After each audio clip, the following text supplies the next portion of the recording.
Check 1 2. Check 1 2. Hello, hello, hello. Testing, testing. 1 2 3.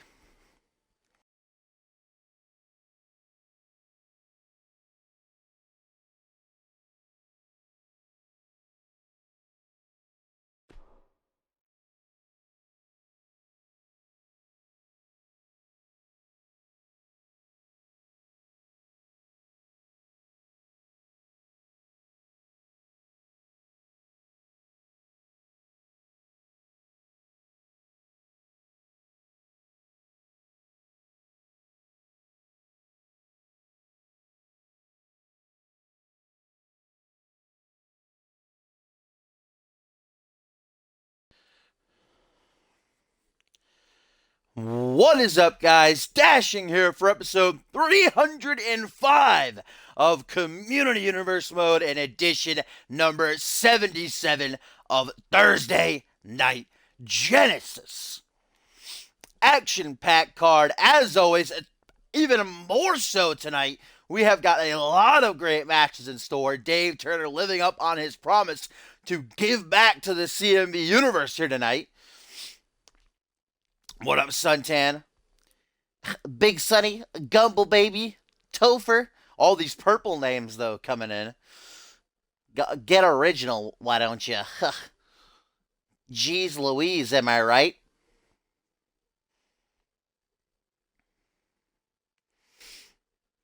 What's that, Gumble? You might miss your match. What do you have to do, Gumble? Since when do you have a live? I feel like that's a lie. Better be here, Gumble. Oh, you're fired. But what is up, ladies and gentlemen, indeed. Welcome in as we get the show underway. Earlier this week on Monday Night Fusion, I let the CMV Universe know that general manager of Genesis, the general manager of Genesis, Dave Turner, cued me in that he had something big in store for this Thursday's Genesis that he was giving back to the fans, and most certainly he has. An exclusive on CommunityUniverse.4motion.com, which you can join. Just type that in, register, and welcome aboard. But Turner announcing, we already knew, or if you remember the website, you already knew beforehand that he had set up this light heavyweight championship match tonight, a rematch from Wildcard last Sunday. Bryce Hurt going to go one-on-one with El Jefe. Big consequences. It's go big or go home for Bryce Hurt. He either walks out the light heavyweight champion tonight or he walks out of Genesis and never comes back. Feast or fired for the leader of the Hurt Nation. But even more than that, regarding the light heavyweight championship, Dave Turner announcing a humongous 6-man ladder match here tonight to find the next number one contender for the light heavyweight title. 6 superstars going to put their bodies, their careers, possibly their lives on the line for just a crack at the gold. And even more than that, my friends, the main event, locked inside of a steel cage for their own safety, Kaiva and Randy Borton finally going to go one-on-one for the CMV International Championship. And the reason it is contested inside of a steel cage is because of these men, along with Sean Silva. Rise disrupting that match that we were supposed to see on the 300th anniversary of CMV 2 weeks ago on Monday Night Fusion. But these two men brutally attacking Kaiva on his way to the arena. Sean Silva handling Randy Borton. The match never got to go down. And Rise have just been tearing through the Genesis division. They've put Alpha World Champion Bob Luger on the shelf currently with a dislocated shoulder after jumping him backstage at Wildcard. But Dave Turner, he knows the CMV Universe wants to see that championship match. We're going to get it tonight inside of a steel cage. And to even furthermore make sure that Rise doesn't get involved, he's booked them all in matches here. Starting off with tag team action, Nikola Ivanovic, the 2-time light heavyweight champion, and the Frenchman Sebastian Vachon. Of course, Sebastian used to teaming with Murdoch. We haven't seen Murdoch in nearly 2 months, though, after suffering a back injury in a match with Bison.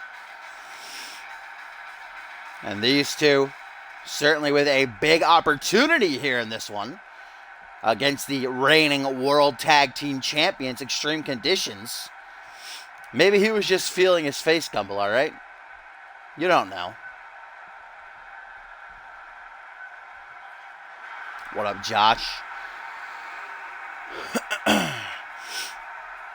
And these two men at Wildcard last Sunday marked their 4th month with the championships. I said it, the most impressive reign in my mind since T and Lee held the illustrious belts way back when.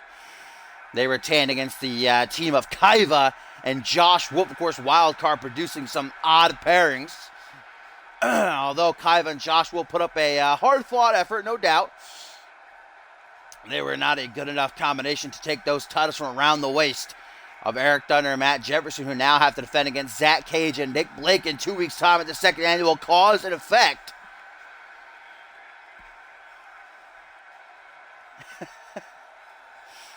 He's hoping it will. He's hoping the combination of the steel cage and them have to compete will tire them out, will sway them away from getting involved.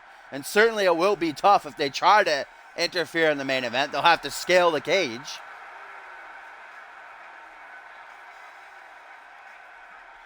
Zach Cage and Nick Blake with their own matchup later on in the evening, taking on the pairing of Zach Peterson and DRH.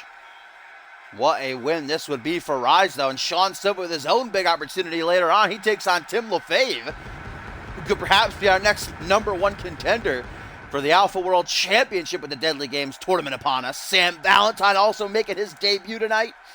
A lot of action going down here on Genesis, folks. I've actually got a little bit of an announcement before we officially get underway here with our first matchup. This is the last Thursday Night Genesis, my friends. Indeed, Thursday Night Genesis is coming to an end because starting next week, it is going to be on Fridays. We are moving over, shifting gears, the schedule opening up. Spot in my schedule, I should say, opening up. So Friday is going to be Genesis from now on. Friday Night Genesis, no longer Thursdays. I feel it'll be better for everyone in the universe as well. You know, people who are currently in school, you know, they are going into the weekend. People who working, you know, hopefully they got those days off. You know what I'm saying? I think it'll be better for everybody and me. So all that's happening is Genesis going to be on Friday nights from now on. Reality Wrestling, which is usually Friday mornings, is going to be Thursday mornings now. So it's just Genesis and Reality Wrestling just swapping days. But Reality Wrestling is still going to be tomorrow. This will be going into effect next week. Will be Thursday morning Reality Wrestling and then Friday night Genesis. Well, rip Big Suntan. He's not going to be off. We'll miss you. We'll miss you.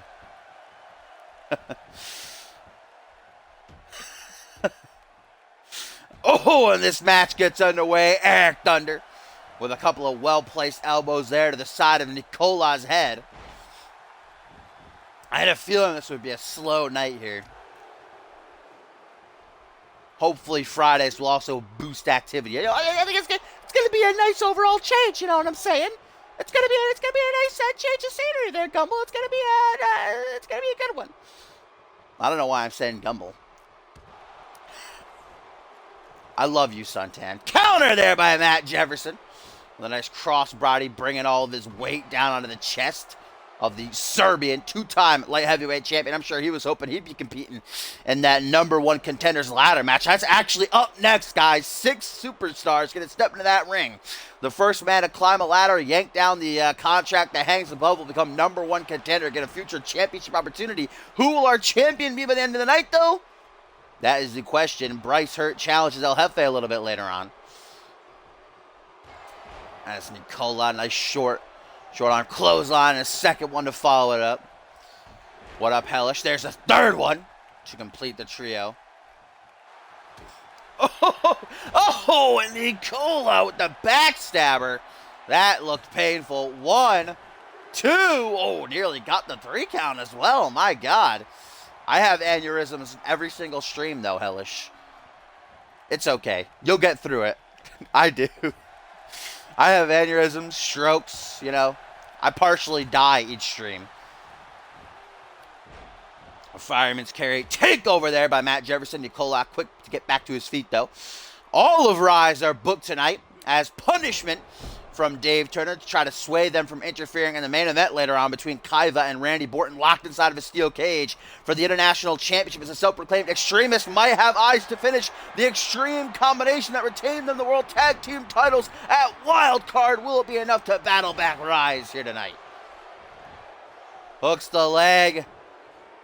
1, 2. Oh, just a 2 count. Luckily, the two-time light heavyweight title holder, enough resiliency to power out from his time as champion. He had a lot of great matches. Certainly surprised me in his first reign especially, man. A lot of people thought he'd be a paper champion, a transitional champion, but he showed them. A couple of defenses.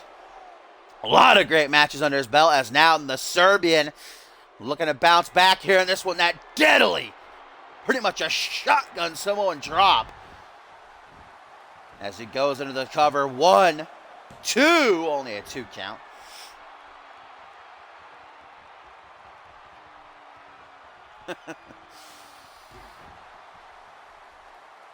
Nasty kick to the spine there as Nicola.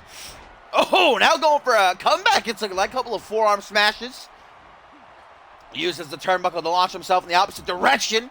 Another forearm smash and then a bulldog to complete the combo. And it looks like he's back in it, trying to shake them cobwebs. Big crack to the jaw. Another backstabber. Nicola doing very well here in this one. 1, 2. Having already taken the shotgun Samoan drop. I'm surprised Eric Thunder kicked out of that, as now Nicola going to give him another one. And it looks like he's going to get it too. Rise to get this huge victory here. Pretty much spit right in Dave Turner's face. 1, 2. Just a 2 count. One half of the World Tag Team Champion showing his resiliency. Oh, some teamwork now by Rise. Choke bomb, assisted sit-out choke bomb. Oh, Josh thinks Bryce Hurt's getting fired tonight. Josh doesn't think there's a chance in hell that the Hurt Nation can take over the human fish. I mean, we know that El Jefe can beat him. He did. Last Sunday at Wild Card, Bryce Hurt got the luck of the draw to challenge El Jefe. Couldn't follow through after a great effort. Good matchup. As now, tag out to Matt Jefferson for the World Tag Team Champions to bounce back. Extreme combination. Usually it's a little bit of Chocolate Thunder. This time it's MJ going up high. Into the pin on Nicola. 1, 2, 3. And this one is over. Extreme conditions. Battle back Rise to pick up the victory. Yeah, Sebastian, I don't even think he got in the match, to be completely honest. I don't think he was ever tagged in. Sebastian, man, had it easy. Not enough in him to make it to the to bring up the pin somehow, though, even though he literally did nothing. After the second extreme combination of the Serbian, though. Too much for him to withstand in extreme conditions. Head towards cause and effect with a lot of momentum on their side. We'll see if Zach Cage and Nick Lick can tie him a little bit later on in the night. Not a great start for Rise. We'll see if their leader, their voice, Sean Silva, can bounce back for him later on against Tim LaFave.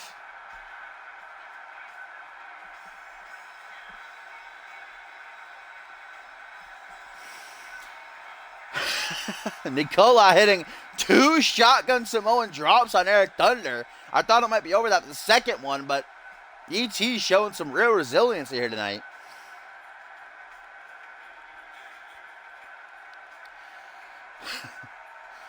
Bloody Britt with a tweet here saying, "So I made the Anarchy Championship prestigious and Bannon has just flushed the title down the toilet. Guess that title is a hot potato again." This is just like Fusion where we had Genesis guys tweeting the entire show. Now it's Genesis, Chris Andrews kicking things off for the Fusion guys to take over. Well, Eric Thunder, that's like a special maneuver there for him. He did the same thing at Wild Card, just like teleported into the ring. He disappeared, not like Harry Potter blanket thing or something. Pierre Thompson, as I was saying, is in action tonight, welcoming Sam Valentine to Genesis. I'm excited for that collision. Both men involved in the Deadly Games tournament. We'll see who picks up some momentum. But up next, folks, as Extreme Conditions capitalize on that victory, gets the win, celebrates. It is time for the ladders to be brought down to ringside. 6 men about to enter the ring for an opportunity to become #1 contender for the light heavyweight championship. Dave Turner promising to give back to the fans, and he has certainly delivered on that here tonight. Ladder matches are some of my favorite, especially in CMV. They can get really crazy at times. Raise your hand if you remember Chet Taylor getting a ladder dropped on him from the rafters. Good times, the first ever Battle Scars. But tonight it is 6 men battling it out to see who will challenge either Bryce Hurt or El Jefe, whoever walks out the champ later on tonight. Either Bryce Hurt, nuts up, finally wins the gold, or he's packing his bags and leaving Genesis for good.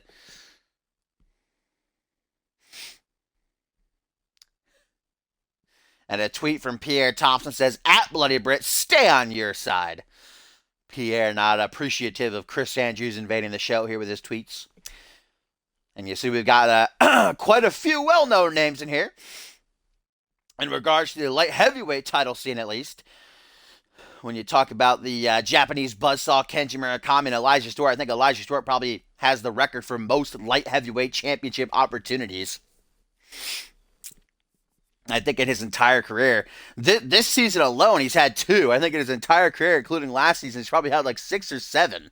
Never been able to follow through. Could tonight be his opportunity? Could he secure himself a one-on-one matchup and then finally capture that singles gold?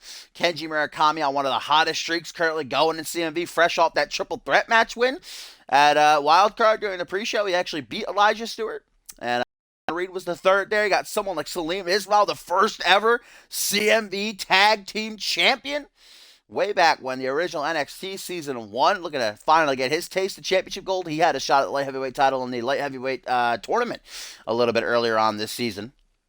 You got Ryan Colt coming over here from Monday Night Fusion. Was a part of that massive trade during the 300th edition of CMV.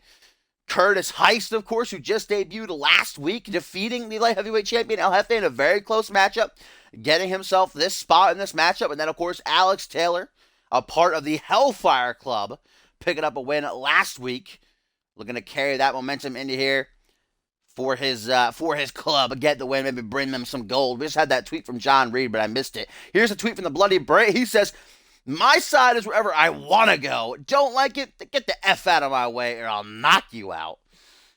Gosh darn.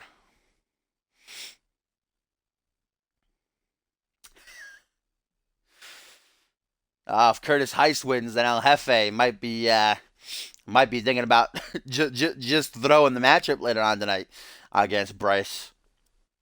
El Jefe getting jaw jacked by Curtis last week, man. That catching hashtag.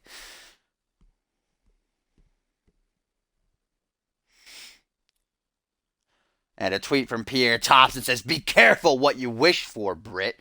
Some tension between Fusion and Genesis here. Pierre better be focused on Sam Valentine a little bit later on. A former rival, I didn't even say arch rival of Chris Andrews.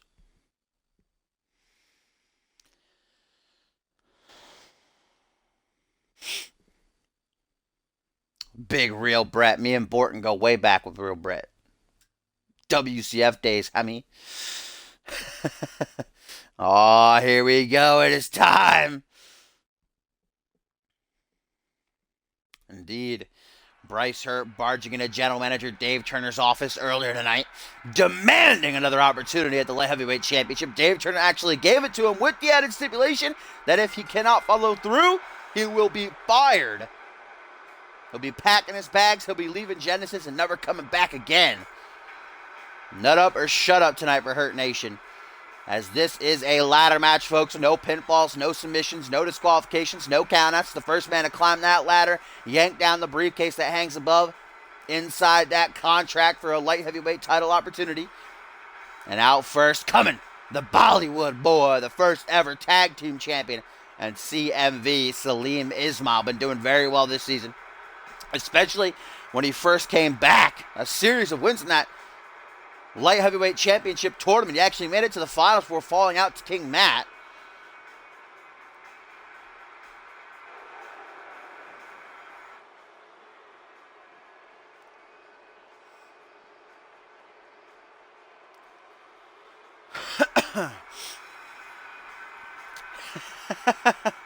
Salim looking ready to go here.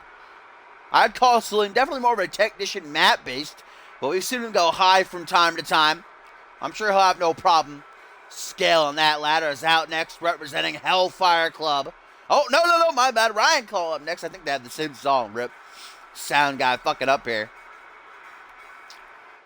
Ryan Colt making his Genesis debut, ladies and gentlemen. His career didn't exactly start, or restart rather, to his career didn't exactly go as smooth as he wanted to over on Fusion this season. Jumping at the chance to come over to Genesis, a fresh start, and certainly becoming #1 contender for the light heavyweight title. Ain't too shabby.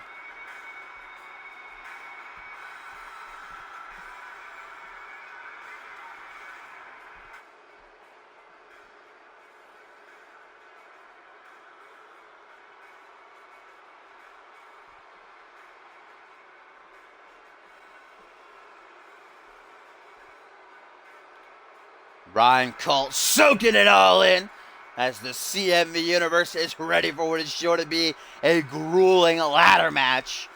We got just a little taste of what this is going to be at Regicide, that triple threat ladder match between Chris Andrews, Bannon, and Sam Valentine from Fusion. A lot of nasty bumps taken in that one. We got 6 guys in here now, all vying for that prize. They're going to do whatever they have to.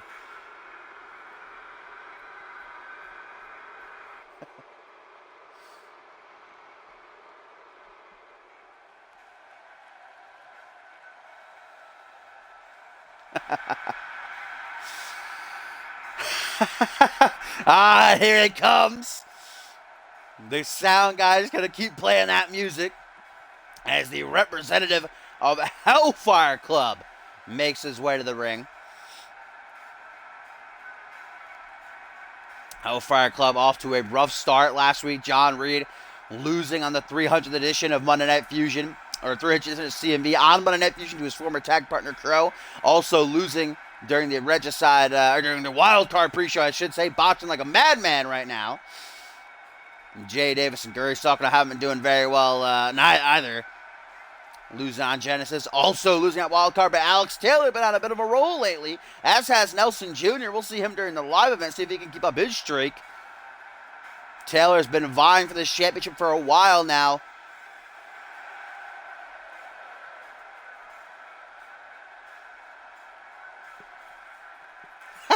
About to steal them again. Oh, Borton's probably livid backstage right now. Everybody's stealing his pose tonight. It's not going to be the same when he comes out later to step inside the steel cage, finally get his rematch for the international title, taking on Kaiva. As out next going to come the mean, just rude to be honest, Curtis Heist. I've seen this guy walk around backstage. I try to avoid him. I see the way he treats people, though. He just doesn't care. He does what he wants, only worried about himself. And we saw what he can do in that ring last week to El Jefe, man. Just about broke his jaw. If he wins this opportunity, El Jefe retains the title later on tonight. Very good chance we'll see the same, and we'll see this man with a light heavyweight title.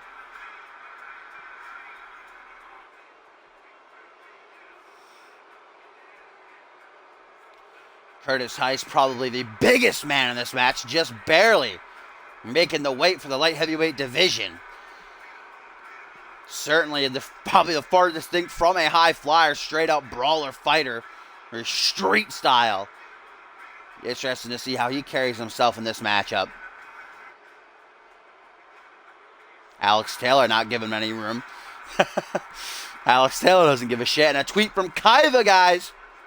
The international champion says, the main event. I'm finally where I belong. Just one thing, though. After I beat that has-been, who's next? Kaiva better watch his words. Bort might be his opponent tonight, but they're allies in the fight against Rise, and especially even more so now that Bob Luger's been taken out of the picture. Currently suffering a dislocated shoulder thanks to Rise jumping him backstage during Wild Card.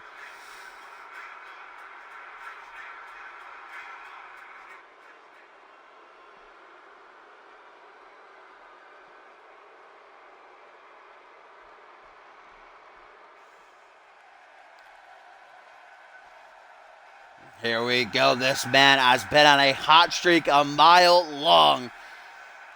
Many think that he should have just been given the #1 contendership with good reason. I can understand that point of view. But things are not just given out here in CMV, especially on Thursday Night Genesis. Dave Turner said it himself in the past. I don't just give out opportunities, you earn them here. Kenji Murakami carrying a lot of momentum with him. Probably the most agile, the quickest man in this matchup. This could be his game. Zoom up that ladder, yank down the briefcase in the blink of an eye. A lot of people waiting in the wings. Pierre Thompson letting it be known that if Randy Orton manages to become the international champion again later on tonight, he's waiting for him. Pierre with 2 victories over Randy Orton, the only man to pin Orton in a one-on-one matchup this season. He did it twice. And now a tweet from Josh Wolf says, at Kaiva, we'll see at cause and effect, but I'll gladly skip the line to fight you. Josh Wolf and Kaiva have been going back and forth on Twitter since Wildcard, both men blaming each other for losing the World Tag Team title opportunity.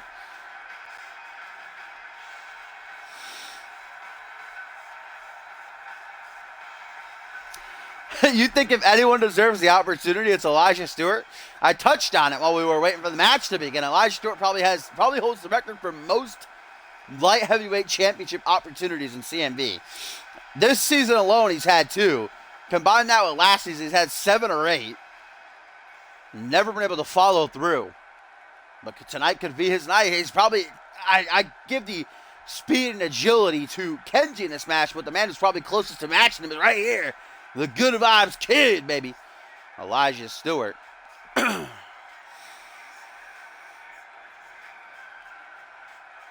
Elijah Stewart, a former World Tag Team Champion. His brother DJ Moore shortly watching from the back here, giving his support.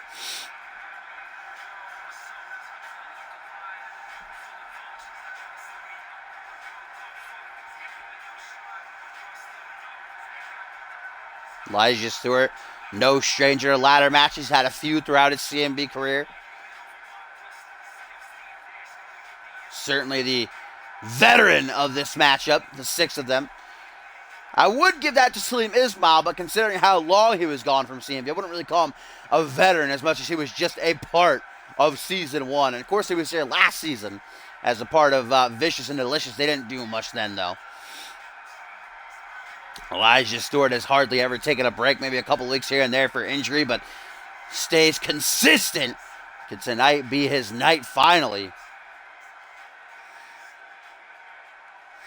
And a tweet from Kaiva responding to Josh Wolf, the international champ, says, if I recall correctly, you still have to fight that zombie cowboy. Stay in your lane, kid. Indeed he does. In fact, Josh Wolf going to get a taste of Bill Maverick during our live event later on, a triple threat match. They'll be joined by Nelson Jr. A tweet from D'Angelo Prince says, oh, Elijah's still lying to these people, eh? Prince, for some reason, every time Elijah comes on, we get a tweet from him. He's harboring some real sour, some real salt and vinegar towards the Good Vibes Kid since they clashed last season. D'Angelo Prince better be ready for his first Cyborg Invitational match tomorrow on Reality Wrestling against Andrew Briggs, as Kenji Murakami just got whipped clean across the goddamn ring by Curtis Heist. Elijah Stewart taking it to Salim Ismail on the outside. Alex Taylor going after Ryan Colt. This is a ladder match. Both ladders already in the ring. First man to climb up and yank down that briefcase will walk out as #1 contender and have a future title match coming their way. Josh Wolf responds to Kaiva saying, funny how you say that. I got a triple threat match with Maverick tonight. Maverick might not make it to cause and effect. Some strong words there. Oh ho ho! From Josh Wolf, what a DDT by a Heist, as Salim Ismail playing it wise. Here's something I would do if I was involved in a matchup like this. Stay on the outside, let my opponents take care of one another, and then strike when the opportunity presents itself. As now we got 4 guys on the outside. Oh, there goes Ryan Colt back in. Curtis Heist trying to set out the ladder. Ryan Colt not letting that happen. Modified backbreaker. Double knees to the spine. It's so hard to see who's talking. Literally, like, everybody in the chat right now is purple except for Borton. As Ryan Colt takes out the Japanese buzzsaw, using the ladder as a weapon. Now begins his ascent. But Alex Taylor going to make sure that that doesn't happen, pushing him off. Not that nasty of a fall. Still going to hurt, though.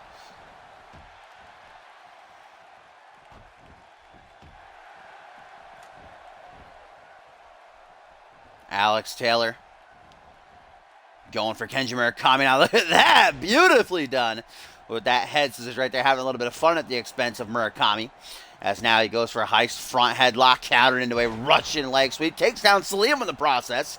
And now Salim going to have to catch his breath. As Ryan Colt picks up the ladder once again. Going to set it up right underneath the briefcase. Ryan Colt seems to want to end this match as quickly as possible, avoid suffering an injury of some kind, which is very easy in this type of matchup. Up top, he has his hands on the briefcase. He's trying to unlatch it. It's obviously latched on pretty tightly. Look at that heist, and look at all four men working together to make sure that Colt does not walk away with the championship as Elijah catches him with an electric chair. Alex Taylor rolling out of dodge. And now it's Kenji and Salim working together to take out the newcomer with some knife-edge chops. Salim holding him in place. And then a rake down the spine into a Hurricane Rana. Damn, heist just got fucked. Ladders going flying every which way. Elijah Stewart with a stiff punch to the gut. Sunset flip powerbomb for Murakami. Back into the ring comes Alex Taylor, the Hellfire Club representative. Bringing some daredevil aptitude to this matchup. A risk taker's Taylor as Kenji overshoots that phenomenal forearm. Still able to stay in control though. Irish whip into the corner he goes. Kenji approaching him. Big hook to the jaw. Ooh, Kenji Curtis Heist coming over. Breaking things up as Elijah Stewart, baseball slide to Alex Taylor. Their double boots to the chest sends him flying back.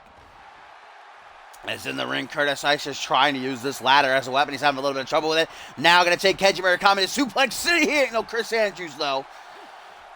Kenji Murakami, the nice arm drag, deep one to get out of that. Ryan Colt sees the ladder, sets it up. Or no, drops it. I don't know what's going on right now. Tree of Woe position there for Kenji as Ryan Colt, vintage Colt with that cradle pile driver. Alex Taylor making sure the ladder's in proper position. Elijah Stewart back into the fray. Going to take Taylor back to the outside, or at least out onto the apron. As now he's maybe thinking about climbing the ladder. Oh, damn, just killed Taylor. Good God. Now setting his sights on Curtis Heist. Brings him to his vertical base. Into the corner he goes, though, with Irish whip. Curtis approaches him. We're going to put him in the Tree of Woe position, it seems. Indeed, jawbreaker to Salim Ismail. Kenji trying to catch his breath on the outside. Back from the ring he comes. Kenji sees the ladder is set up. Going to take his chance. Look at how fast he gets up that ladder. You blinked, you missed him. Up top, hands on the briefcase. Here comes Salim to join him. The strength of Curtis Heist to push down the ladder. Salim's taken out. And now a powerbomb to Murakami. Taking out both men single-handedly. Now both ladders have been taken out of the play currently. Alex Taylor going to grab one. He's the only man currently standing. Kenji Murakami beginning to stir. Ryan Colt kind of like holding Curtis Heist in his lap there on the outside here. Kenji Murakami, forearm smash to Taylor, takes him down. Damn, Kenji floored right there. Kick to the gut. Elijah Stewart out of nowhere going for a suplex. Damn, Taylor's just getting hit by everybody right now. Out onto the apron he goes. Kenji thinking of what he might want to try to do here. Salim Ismail looking for his patented back rotation suplex. Not going to get it off, though. I don't know what Colt and Kenji are doing here. Salim going for a kick. Ryan Colt and Elijah Stewart scale the ladder. Both men atop. Elijah trying to grab for the briefcase. Ryan Colt missed that forearm to Elijah. Here comes Curtis Heist again, showing off his strength. Those men landing face first. My goodness, that did not look pleasant. Curtis Heist with the ladder in hand, sets it up. Salim Ismail going to maybe try to climb up while he's setting it up in position. Now Curtis Heist begins to try and climb. The Bollywood boy not going to let that happen, though. Approaches him slowly. Alex Taylor sees the ladder set up. He sees that he's all alone. Scales the ladder quick. Hands on the briefcase. Look at that, though. Curtis Heist like it's nothing. Like Alex Taylor's a ragdoll. Irish whip now going to put Heist out onto the apron. Elijah Stewart with a forearm smash. Going to put him down on the outside. This six-man ladder match has already been chaotic. Ryan Colt nearly winning it early on.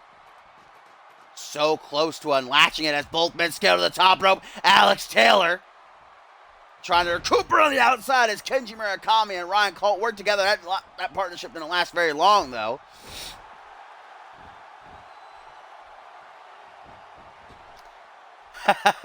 Take a Benadryl. What up, Maury?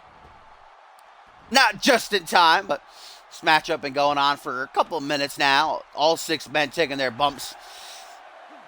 Ryan Colt trying to recuperate in the ring. Colt's the only man who's really almost had this thing won. He had it early on. It's Kenji. Oh, look at it take Colt out of play. Apron DDT. The skull cracking. That is the hardest part of the ring. Pure steel lying underneath the apron. As Alex Taylor now has his hands in the briefcase. Elijah Stewart punching him in the gut over and over. Salim and Kenji again working together to push both men down. Elijah Stewart has fallen off that ladder a good 4 or 5 times at this point. Kenji now maybe looking to do the same to Salim. The ladder sank into the canvas. Oh, Curtis Heist has the ladder set. Salim climbing up before him, though. Like, nah, fam. And there goes the Bollywood boy. Quite the tumble. And now Alex Taylor locking in a submission in a ladder match. I don't know how good that's going to do you. There's no submissions. No pinfalls. You know they win by climbing up that ladder, yanking down the briefcase. I guess trying to injure Salim here. This armbar leg lock combo. Ladder set up, and Kenji once again still has that speed. Hands on the briefcase, guys. Could Kenji Murakami have it? Many people think he deserves the #1 contendership, but Elijah Stewart going to make sure that doesn't happen. Elijah and Kenji have quite the history of one another. Just recently at Wildcard, Kenji won that triple threat match, beating out Stewart and John Reed. Ryan Colt now back into the fray. Colt with the ladder in hand, sets it up yet again. He nearly won early on. Could now be his opportunity. You can see he's climbing the ladder slowly. He's not as athletic, as agile as Elijah Stewart or Kenji Murakami. Here comes Curtis Heist, going to show off his power again. Just stays tipping over that ladder. I don't think Curtis Heist has climbed the ladder once in this match. He just keeps pushing. Oh, Kenji again. Hit this on Colt earlier. Bam! And now Stewart going to take it. Head first into the ring apron. Pure steel. And now Kenji going to take some time to admonish in his handiwork. Ryan Colt trying to recuperate. Curtis Heist taking the ladder from Salim. Alex Taylor just walking back and forth. Not too sure what he wants to do here. Oh, look how the ladder's bridged on the announce table in the barricade there. That would be a nasty spot if someone went over there. Salim getting the hell out of Dodge. Ryan Colt is like dead in this matchup. My goodness. He just keeps getting rocked. Maybe it could be a good strategy, though. Taking a lot of time to recuperate. Let everybody... Oh, shit! Alex Taylor catching Kenji out of the air with a Trouble in Paradise, a roundhouse kick. And Kenji might very well be done for. As Curtis Heist picks up the ladder, now he's alone in the ring. Like I said, he hasn't even climbed a ladder yet. Now he is. Look how slow he goes up, though. Here comes Salim Ismail, trying to cut him off. Bam! Eats a big forearm over and over again and again. Curtis Heist having none of it, and Salim's down. Curtis Heist, his hands on the briefcase. Could Curtis Heist have this match won? No. Kenji Murakami making sure that does not happen. Oh, electric chair. Irish whip. Kenji going for a super kick. Alex Taylor sidestepped it. Kenji now out onto the ring apron. He goes. Elijah Stewart finally back into the ring. He was out of action for a while after taking that apron DDT. Elijah Stewart setting up the ladder right underneath the briefcase. Could this be Elijah Stewart's opportunity? Could he get that eighth shot at the light heavyweight championship? Salim making sure it ain't going to be so easy for him. All he has to do is unlatch the briefcase. He's got his hands on it. Oh, Alex Taylor going to try to push over the ladder. Salim's going to help him. And Cole and Elijah go tumbling down.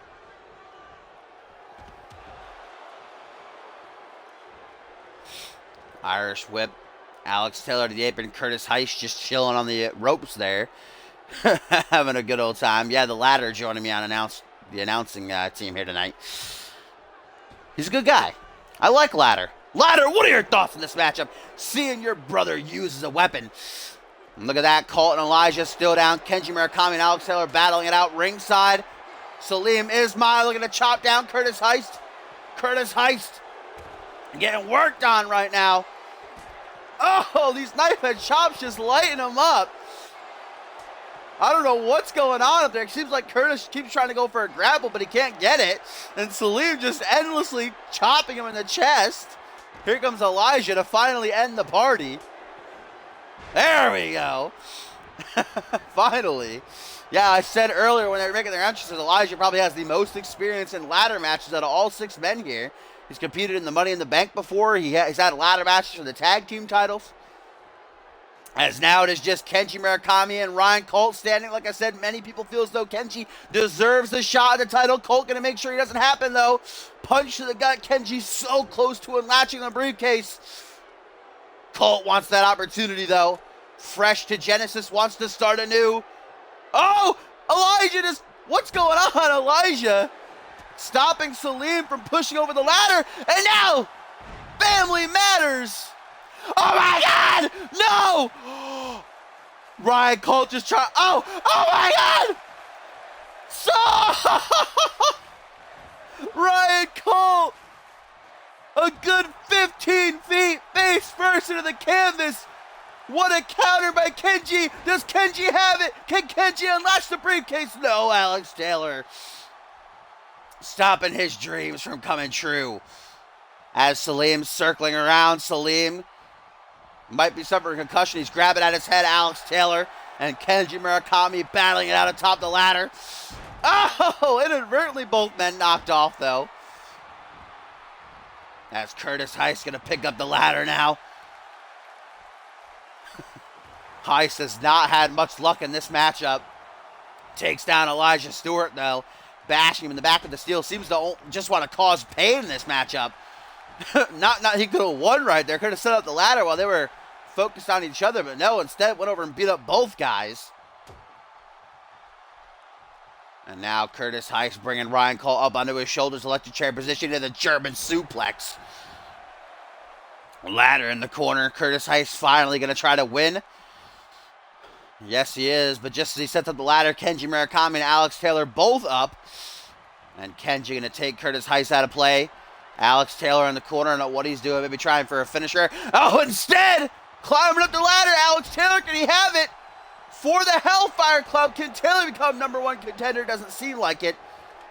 Elijah Stewart climbing up to greet him. Stewart going to take the plunge for the 10th time in this matchup. Elijah's not having fun in this one, folks. Salim Ismail picks up the ladder now. He's going to set it up. I think it might be the next guy, man. The next superstar to have his hands in the briefcase, I think, is going to be the winner. Ryan Colt's had it a couple of times. Kenji Murakami nearly had it 1 moment ago. Salim Ismail now going to try his hand. Elijah Stewart just loves falling off that ladder, man. Oh! Wait! Wait! Did Salim get it? I feel like Salim unlatched it. What? Oh, Alex Taylor Colt. That's the second time he's taken the apron DDT in this match. I feel like Salim unlatched it, though. Oh, my God. Kenji going to do it again. Kenji apron DDT to Curtis Heist, and he falls right on top of Colt. Oh, my God. I don't think the briefcase is up there. Oh, it is. Oh, Salim. Ah! Rip Alex Taylor. There's been like 10 apron DDTs in this match. Oh, Salim, if he could have just kept his hands in the briefcase for a moment longer, I think he had it won, guys. I saw him start to unlatch it. That's Elijah Stewart again. Gonna go for Family Matters, but Kenji able to counter out of it. Reverse DDT. And the Bollywood Boy, former tag team champion, trying to set up the ladder. Can't get it in the perfect position, though. Curtis Heist coming over to deal some damage as Elijah goes for a kick to the gut. Dragon! Scuttle. This ladder match has been on fire. Kenji, stop wasting so much time taunting, though. Try to win, man. As Curtis Heist going for that back elbow bulldog combination, it looked like. Couldn't get it done, though. Salim out on the apron. Curtis Heist going to go for the ladder. Curtis Heist looking to win, become #1 contender for the light heavyweight championship after defeating El Jefe last week. He knows he can do it. Salim Ismail coming in ladder. Just sent flying into the ropes, nearly ricocheting back into his face. Salim with the ladder in hand takes a big punch right to the face. Curtis is just mean, man. Kenji Murakami taken out by Ryan Colt. Colt now Irish Whip going to bring Alex Taylor to the outside. Colt trying to clear the ring right now. There goes Salim Ismail. Don't know what's going on. Colt sets up the ladder. Colt's nearly had it won multiple times. Could this finally be it? Salim Ismail to the outside. Curtis Heist turn around. Ryan Colt with his hands on the briefcase. Can he have it? No. Elijah Stewart with an electric chair. Spinning soul kick, horribly attempted there by the Good Vibes Kid. He's trying to get Curtis Heist, not having much luck though. Oh my God, another apron DDT. The 6th one in this matchup. Kenji finally gets after hitting 3 people with it. And the Japanese buzzsaw busted wide open. Elijah Stewart scaling to the top. Could the Good Vibes Kid have it? Could Elijah Stewart? He's beaten El Jefe multiple times. He knows he can defeat him. He knows he can become light heavyweight champion. Elijah Stewart gonna take his 10th plunge off the ladder, I think. No, Salim not strong enough. Salim's not strong enough on his own. Gonna try again, but he's not having much luck. Alex Taylor and Elijah's beating the hell out of each other atop the ladder. No, Salim can't do it. He needs help. Here comes Kenji and Colt to help him out, maybe. Yes, and finally they get sent tumbling down. Elijah should just stop climbing the ladder at this point, to be completely honest, man. That's literally the 10th time he's fallen off the ladder in this match. Powerball, look at that! Lion Tamer, Ryan Colt taps out, but you can't win via submission in a ladder match. I guess embarrassing Colt there. He lets it go at least. Salim, the good guy, who's busted wide open, taking that... Everybody's down. Everybody's down. Curtis Heist, could this be his moment? Oh my God, he's going to get it, guys. Nobody's going to stop him in time, I don't think. Everybody's down. Curtis Heist going to unlash the briefcase. Does he got it? He does. Curtis Heist wins the ladder match and becomes #1 contender. Wow, the guy who probably put in the least amount of effort. He literally climbed the ladder once before that. He saw his opportunity, though. Every other man was down. Curtis Heist now has himself a light heavyweight championship opportunity just 2 weeks into his career, and he knows he can beat El Jefe. He's probably hoping now that El Jefe retain. I didn't even see that capture plex onto the ladder. That was a nice replay there. Curtis Heist hoping, praying that El Jefe retains against Bryce Hurt later on tonight. Either way, the perfect heist.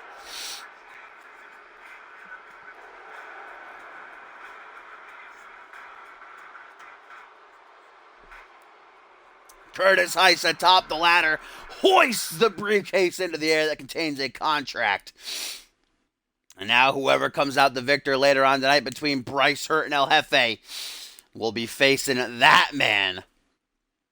That is not a pleasant sight to be staring down, my friends. Whether Bryce Hurt finally nuts up and captures the title, or whether El Jefe retains and sends Bryce packing from Genesis for good, we'll find out in just a bit. What a ladder match that was, though, man. I wouldn't be surprised if Elijah has an injury. He literally fell off that ladder a good 10, 11 times in that match. How about them apron DDTs, too? 6 of them. Kenji hit 3 of them, too. That was wild. That was crazy. But up next, it is time for some singles action, time to settle down a little bit, maybe slow down a little bit, as we get the Genesis debut of Sam Valentine. Going to be stepping into the ring to go toe-to-toe with primetime Pierre Thompson. Pierre been on one hell of a run lately. Getting his 2nd victory over Randy Borton. Only man to defeat Borton in singles competition this season. He's done it twice now. Later on, we'll see Randy Borton step into the steel cage to challenge Kyver for the international title. Finally, we were supposed to get it the 300th anniversary, Community Universe Mode 300th episode anniversary 2 weeks ago, but Rise made sure that didn't happen.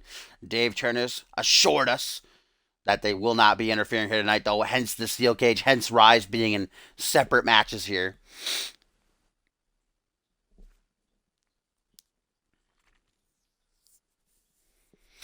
And Pierre, we heard from him earlier on Twitter saying that if Randy Borton manages to capture the title later on tonight, he'll be waiting for him.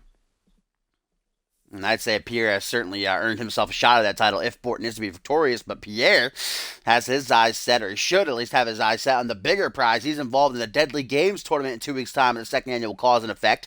The winner of which will get an Alpha World title shot that very night against Bob Luger, who hopefully will be at 100% by then.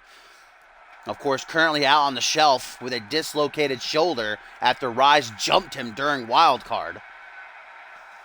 Sam Valentine coming in hot, defeating Jamari Williams at Wild Card in a close matchup involved in that massive trade during the 300th episode of CMV. We just saw the Genesis debut of Colt. Now Sam's turn. Later on tonight, we'll be hearing from Rex Carter. He's going to have some mic time. Only pure genius can come from that. Rex Carter with a mic alone in the ring. Excited for that. Well, here he comes, the Dream. Also involved in that Deadly Games tournament. Looking for that all-important momentum. We'll see another participant in said tournament in action a little bit later on. Tim LaFave taking on Sean Silva. Pierre capturing himself a victory as well at Wild Card alongside Bison and Tim LaFave. Six-man tag action took down the team of Furious Frank, Ryan Kent, and Caden Kinra. And of course, Pierre and Tim also getting a victory last week's Genesis over Jay Davis and Guri Sukhanov. Pierre Thompson, the only man to defeat Guri by pinfall, pinned him in that tag match. Pierre just stays crushing records this season.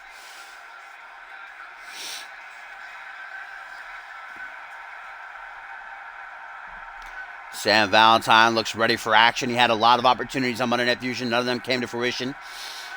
Could this fresh start here on Genesis be his time? Certainly doesn't have it cut out easy for him. His first opponent, the prime time baby. The one and only Lakers lover. Pierre Thompson not letting his momentum come to a roll. Or rather, his momentum has been on a roll. Not looking to have it come to a stop here tonight. Sure looking to plow right past Valentine. And these two men actually met in the tug of war match at Validation. Sam Valentine actually eliminated Pierre Thompson from that matchup. That's the last time these two were in the same ring together. So Pierre looking for a little bit of validation. Am I right? A little bit of payback here as well. if he remembers that. I remember it, of course. I got the greatest memory ever, we know.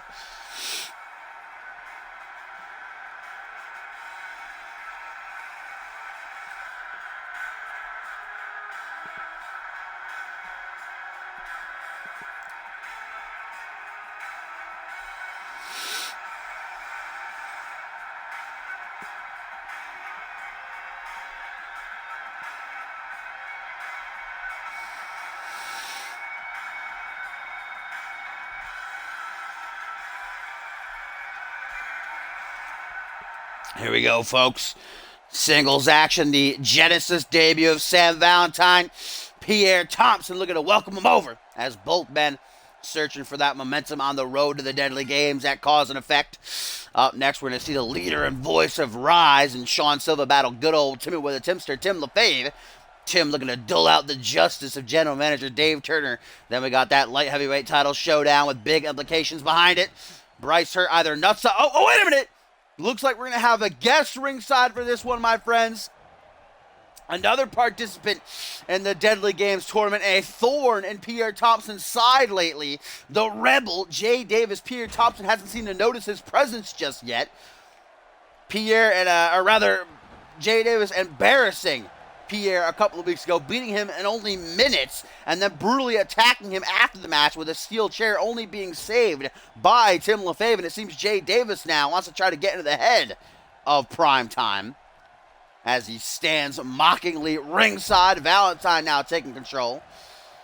As I said a little bit later on, that light heavyweight title showdown, nut up or shut up for Bryce Hurt. He either captures the title tonight or he goes home, packs his bags, never comes back. Going to have Zach Cage and Nick Blick in action, looking to match the momentum of Extreme Conditions. Earlier tonight, we saw them take down Rise.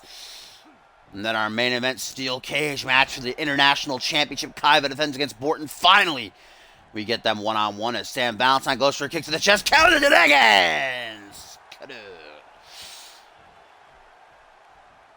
Pierre, of course, about bringing that sheer power and aggression to the ring. Sam Valentine, very athletic and agile. Not a high flyer, I'd say, but certainly his finishing maneuver. He likes to put his opponents down with that coast to coast. That takes some serious skill. Oh, goes for a big boot. Nice counter by Sam. Counters the counter. Counter the counter, though, does Pierre Thompson. Now a kick to the jaw.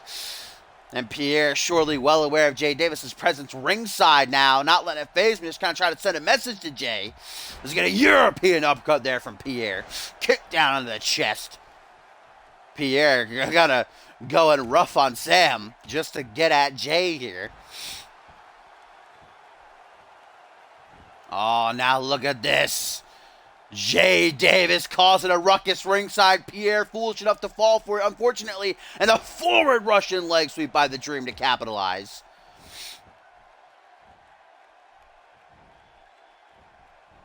Short arm shoulder block. Gonna chop down Valentine. Pierre to a vertical base now. Irish whip gonna put him in the corner. What could Pierre be looking for here? Up onto the top rope he goes. Pierre Thompson gonna tuck his legs to the outside. Joins him up top. Last call. Throws him clean across the dang ring. My goodness. Oh my goodness. Oh, going for the play of the day. It looked like he was shooting down low. Sam Valentine obviously scouting Pierre out. Like I said, they faced before, last time being at Validation in the tug-of-war match. But surely Sam's been studying the tape. He's a smart man. He's no dummy. But there's the play of the day. Second time it's pulled off successfully as Jay Davis, you see right there, threw in a steel chair. The ref hasn't seen it yet. Only a 2 count there off the play of the day. And now Pierre with eyes to finish. As Jay Davis watches on ringside. Going for the highlight. Ring of the eyes, though, by Valentine. Saves himself from sure defeat. And an elbow to the back of the head.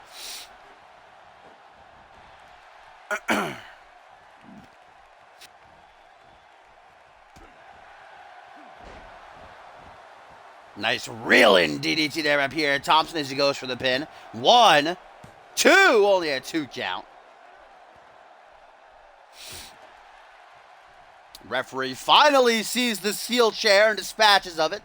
Thank you, John Cone. Hashtag we want Slappy. Luthez press there by Pierre Thompson. Very aggressive matchup between these two. Can I get that tweet again, please? Missed that on it. Just saw the ending of it there. Cut off. Drops the elbow now. Does prime time.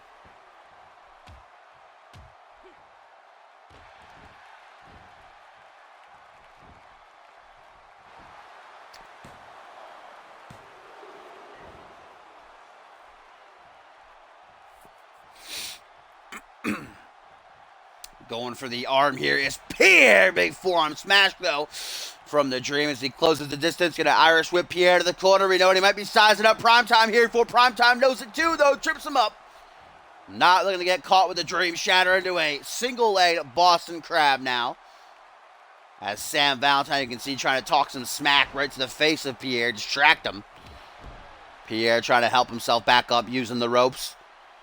Sam going to help him out, the good humanitarian he is. Puts him in the corner yet again. Looking to finish things off thanks to some interference by Jay Davis. No, again, Pierre Thompson catches the boot. But Valentine able to counter the counter to counter the counter. Will the third time be the charm for old Sammy boy? Yes, it will. Put down in the corner, and it's looking like Pierre's about to catch that Dream Shatterer as Jay Davis whispers in his ear, surely nothing sweet. Double boots right to the ribs. Might be enough to put this match to an end. 1, 2. No! Pierre Thompson showing that resiliency of his, that will to survive. As he's able to kick out of the Dream Shatterer. Jay Davis not looking impressed. Arms crossed ringside. He's not too happy about that. As Valentine doing that little jig of his. Now trying to mount a comeback. Double forearms clothesline. There's a third clothesline. Into the corner he goes. Pierre Thompson in perfect position to get nailed with those rapid kicks to the chest we've come to expect from Valentine. There they are. Right back into position. Is prime time. Valentine, if he wants to. No, goes for a striking knee instead. And that might cost him, not finishing when he could, as Pierre with a modified suplex into the turnbuckles. Pierre's trying his best to not focus on Davis ringside, especially against an opponent with the talent level of Valentine. You really can't afford to be eyeballing it, to be half and half, to be distracted. Highlight out of nowhere. 1, 2.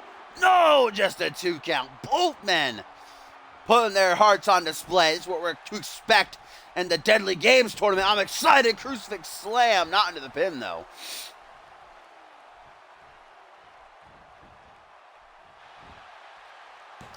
Cover by the Dream. Will this be enough to finish things off? No, it will not. Sam Valentine back to his feet. You can tell fatigue is beginning to set in for both men. This has been a hard-hitting matchup. Oh, maybe going for another highlight. I'm not too sure. It kind of looked like it. Sam able to counter again. He has that move well scouted.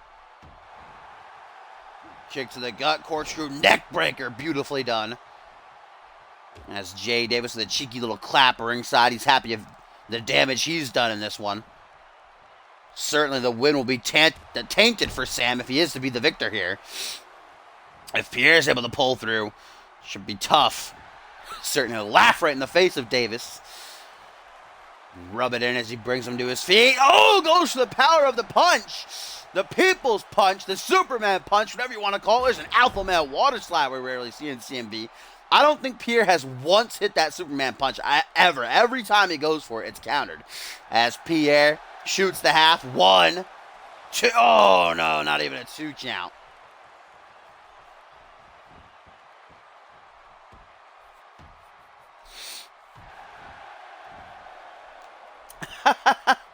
Yeah, Echo popped in and said, I don't want to lose. I don't want to see myself lose or something like that, and left.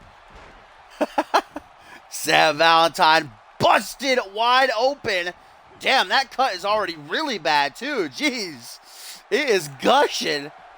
Pierre, again, able to counter the Dream Shatterer. Both these men have each other's finishing maneuvers, like, down pat. This half Boston Crab in deep, wrenching back on the spine. Sam Valentine able to push him off, though. I don't know if we will describe that again, though. Someone the size of Pierre just sitting on your lower back. Not going to feel good. Into the corner goes Pierre Thompson. Turning him around. Kick to the gut once again, though. Sam Valentine, you can tell how agitated he's getting. Like, stop fucking countering. Just going to repeatedly keep trying to put him in the corner. Can he get it? Kick to the gut. There it is. Pierre Thompson put down. Sam Valentine bloodied, bruised, and all. Up to the top rope. Look at this athleticism all the way across the ring. Double boots the ribs for the second time in this matchup. Hooks the leg. Will that be enough to finish? 1, 2, 3. It will. Thanks to some interference by Jay Davis. The Dream going to capture the win in his Genesis debut, and this is going to leave Pierre livid. No doubt about that. No, you're actually just in time there, Tim. It's up next. Just catch the ending of this match. You're not unmodded, by the way. At least, I don't know. Yeah, Batman said you thought you were unmodded, too, but you have the sword next to your name in chat right now. But there is the victory, my friends. Thanks to shenanigans by Jay Davis. Big ups to him, no doubt. Though surely Valentine will let us know that it was all his doing. There's Sammy Boy the second time with the Dream Shatterer. And Sam is looking good. You might want to put your money on him heading into the Deadly Games. He has been on a roll.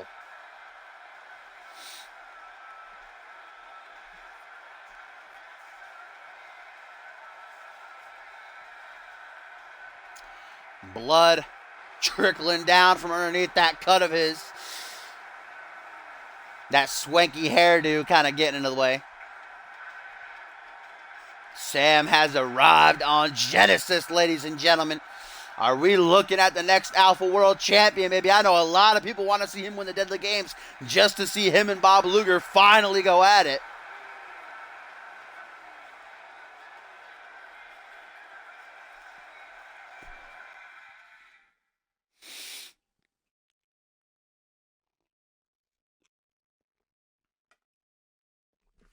Gumble's correct. I was wrong, Tim. Your match is on after this one. I'll be right back, though. Hang on one second.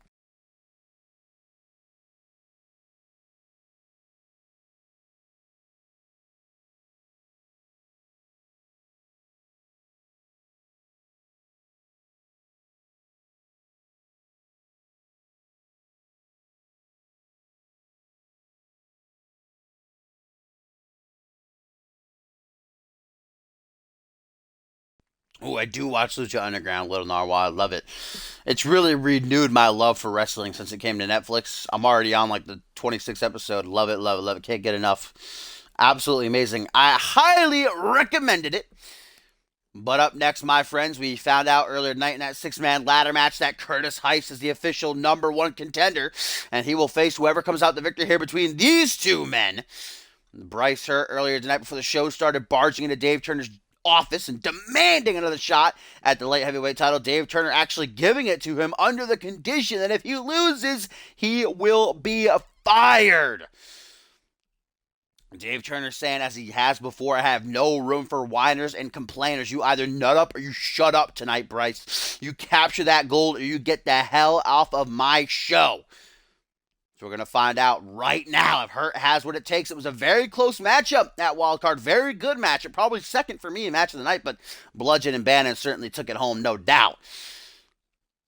Hurt with this second opportunity, but his livelihood, man, his career, his job is riding on the line here.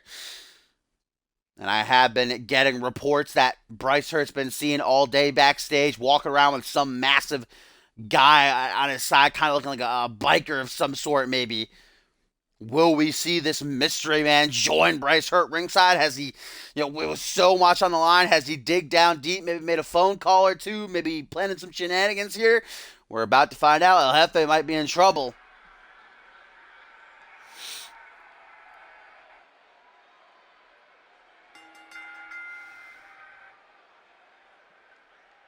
Lucha Underground's so good. If there's a way to get it, you gotta get it. Whew, even if you had to buy the DVDs if they're available, I don't know. So good, though. You know what else is good? CMV. As this matchup is for the light heavyweight championship. And here we go. I guess the reports are true. I don't know who this man is. Bryce Hurt and Tito. Apparently, this gargantuan man's name is Tito, ladies and gentlemen. I have no idea what the relation is between these two men. But Bryce Hurt has found himself some... It looks like Bryce found this guy outside of the local pub or something. Maybe just walked down the street and was like, hey, which one of you wants to come and try to help me out in this matchup? I'll give you $20. I don't know. I'm not too sure. I've got no sort of news here for you guys. I got no idea who this guy is. But Bryce Hurt... Well, it seems like they're kind of friendly, actually. I mean, hugging there. Biggest match of Bryce Hurt's career, no doubt. I don't blame him for bringing help ringside, to be completely honest. Not saying I'm a fan. I personally, on the down low, I hate Bryce Hurt. Mainly because he associates with Schmitty. And I despise Schmitty with everything in my being. But, gotta remain professional. Bryce Hurt was very close to capturing the gold at wild card. Nearly taking down this man, the human fish de arriba, man. The light heavyweight champion, baby. El Jefe is ready for action. Surely both these men watched that ladder match the other night. El Jefe not too ecstatic that Curtis Heist was the one to win it. I'm sure Bryce feeling the same way. Neither man going to want to defend that belt against that badass.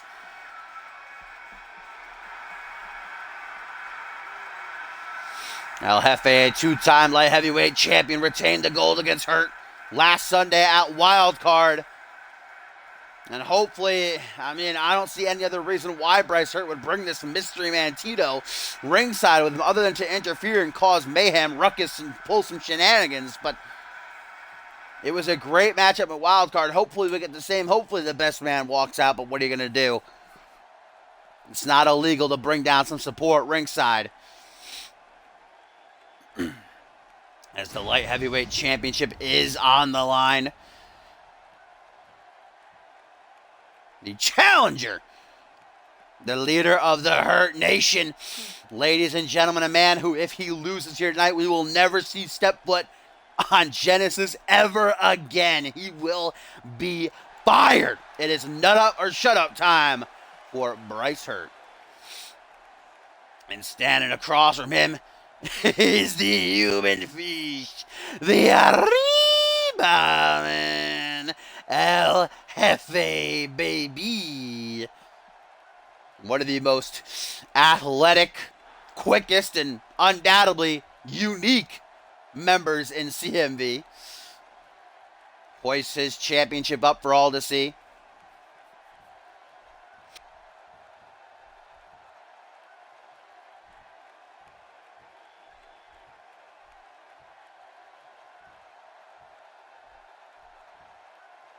Referee showing both men what is up for grabs here, as well as the entire CMV universe, but we know.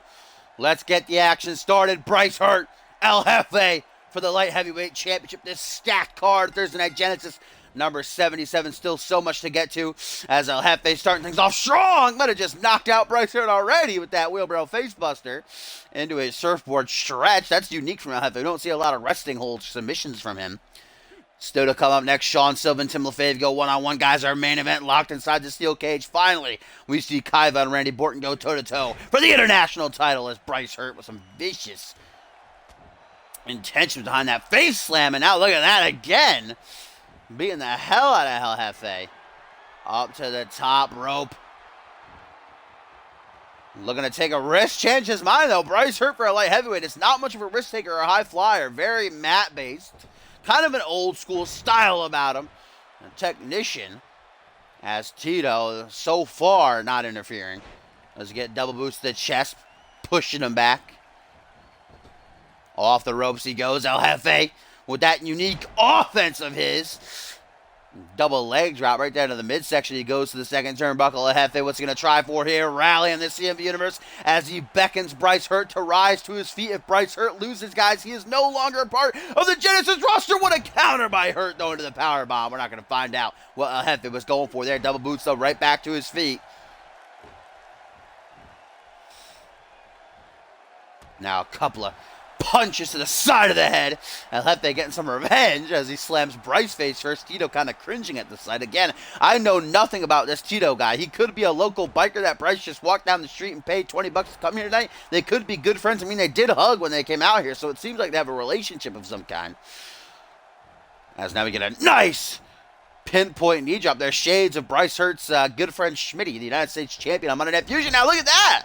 A little bit of springboard offense from Hurt. That leg drop. Up to the top rope goes Bryce Hurt, letting out a mighty roar. Obviously very confident. I think I would be too with some 7-foot giant in my corner. Swinging neck breaker. Bryce Hurt in firm control right now as he brings El Jefe up to his feet. Bryce Hurt, what's he going for here? I think I'm going to try for a signature. Maybe trying to lock in that crossface of his. El Jefe saw it coming, goes for a kick to the gut. Boot right to the face. This is a reversal fest up in here right now, ladies and gentlemen. 1999. As once again, shout out to his former tag team partner on the independent circuit many years. He and Schmitty ruled the scene. And bam! Real vicious is Bryce Hurt tonight, man. We didn't see this at Wilds. There's a very technical bout between the two. But Bryce Hurt's just being mean, ruthless here in this one. Obviously, there's a lot on the line. He can't afford, I guess, to be flashy. Up to the top rope goes Bryce Hurt. This is pretty flashy, though. This is a big risk for him to take. Oh, moonsault connects. And Tito's happy about that one. Cheering on his new ally. Front headlock by Bryce. Oh, right to the face. El Jefe getting a big taste of that knee. Kick to the chest. Pulling El Jefe away from the ropes. What is he trying? Oh! Hurt locker! Cinched in tight. Wow, we have not seen Bryce go for this in a long time. The ropes are right there. Can El Jefe reach? Or will he be forced to submit? Light heavyweight title on the line. Bryce Hurt's career is on the line.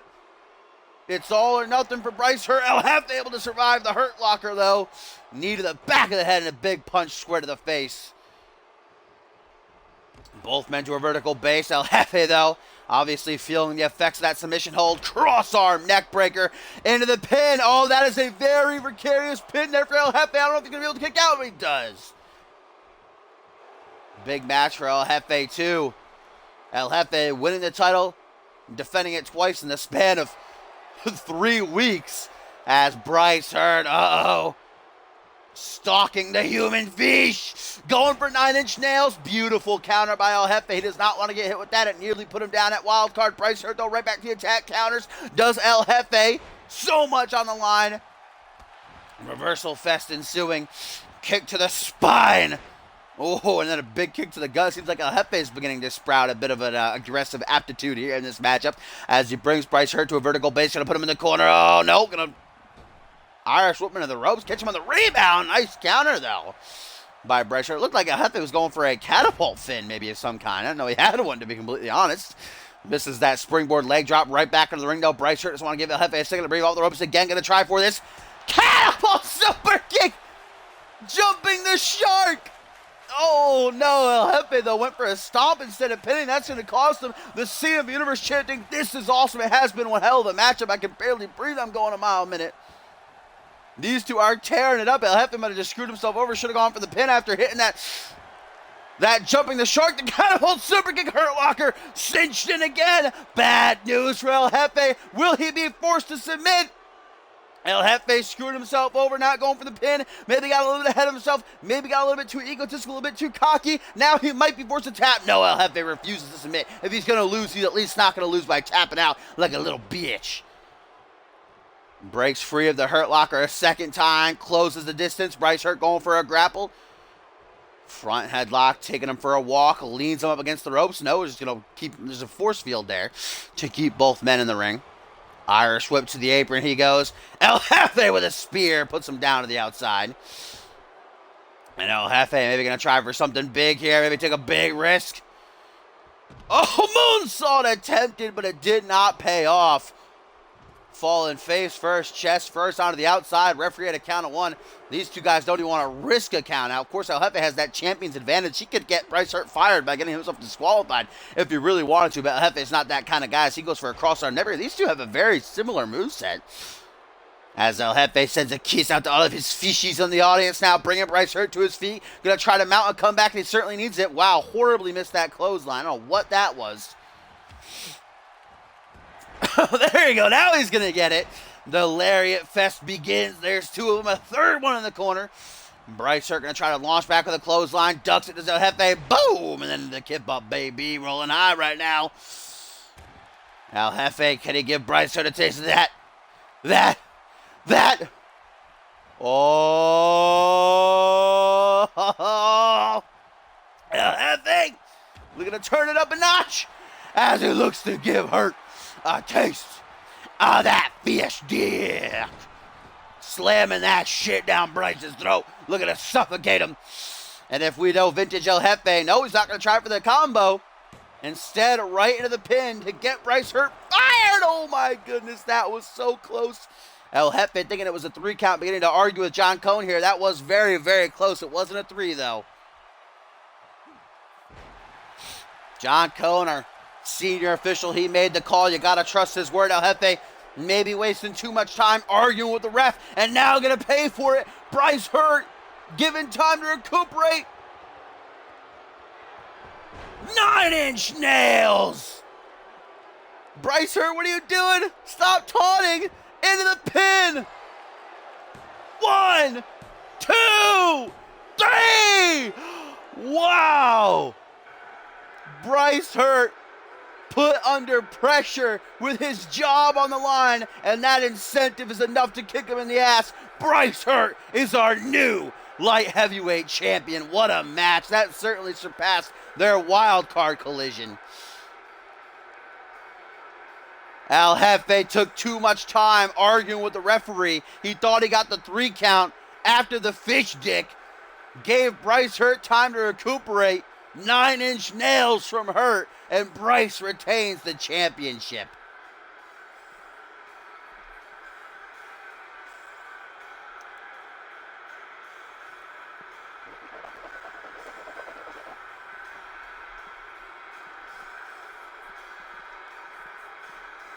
Oh, excuse me.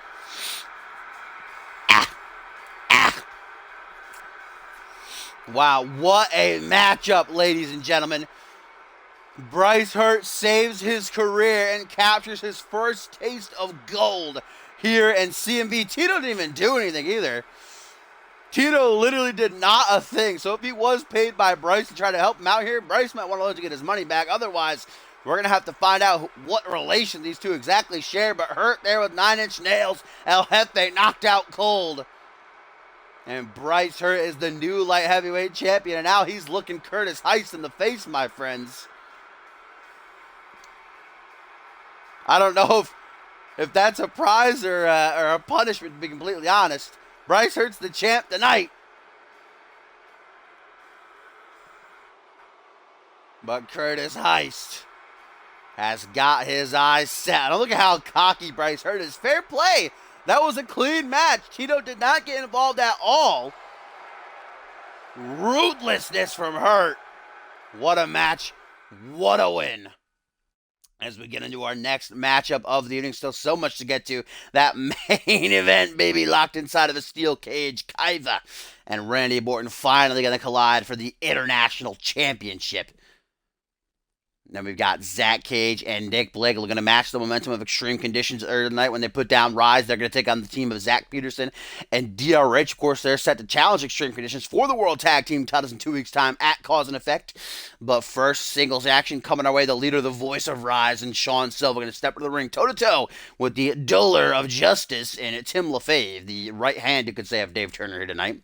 As Rise have been punished, trying to keep them out of the main event, hence the steel cage, hence why they've all been in action here. This is a big opportunity for Double S as well, though. If he can beat Tim LaFave, he's beaten a former Alpha World Champion, the first ever Alpha World Champion, one of the participants in the Deadly Games tournament. And the whole thing started here is that Sean Silva wanted Rise in the Deadly Games tournament, felt shafted that they weren't included originally. Dave Turner giving a little bit of a kick in the ass. They won that tag team match a couple back with Sean Silva and Sebastian Vachon, who defeated the team of Kaiva and Bob Luger, making Kaiva tap out at Sebastian. And they felt even further shafted, further mocked by Dave Turner when he set up that international title match between Kaiva and Randy Orton on the 300th edition of CMV Monday Night Fusion 2 weeks ago. And that's why they attacked both men, made sure the match did not go down. But Dave Turner saying, I'm not going to kneel to these punks. We will get the match. It's going to happen tonight one way or another. And Tim LaFlave, LaFlava, am I right? Let's out a tweet saying, at Silva, Sean Silva, good luck, T. Even Tim, the most villainous faction probably in all of CMV. These guys brutally assaulted Tim's good friend, Bob Luger, the Alpha World Champion, dislocated his shoulder at Wildcard, and good guy Tim still wishing luck to his opponent.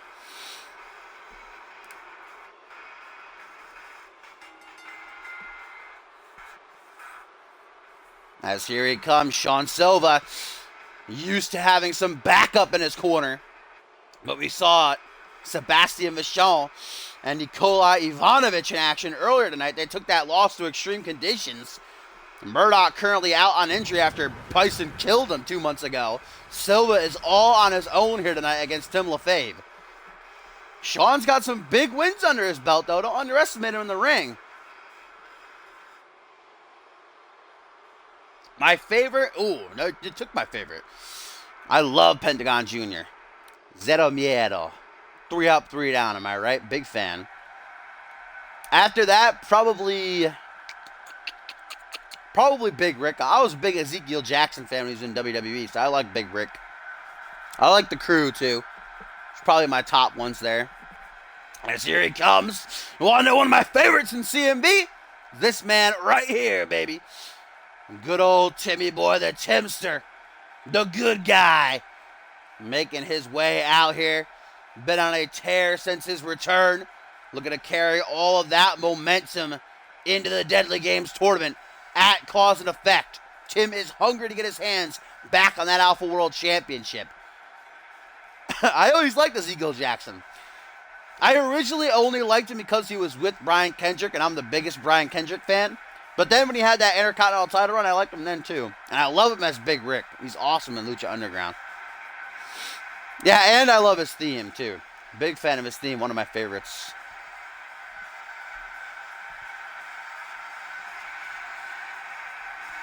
Tim LaFave ready to go here. Tim never underestimates any opponent. It's wise that he isn't here tonight. Like I said, Sean Silva, very gifted in that ring. Can't underestimate him.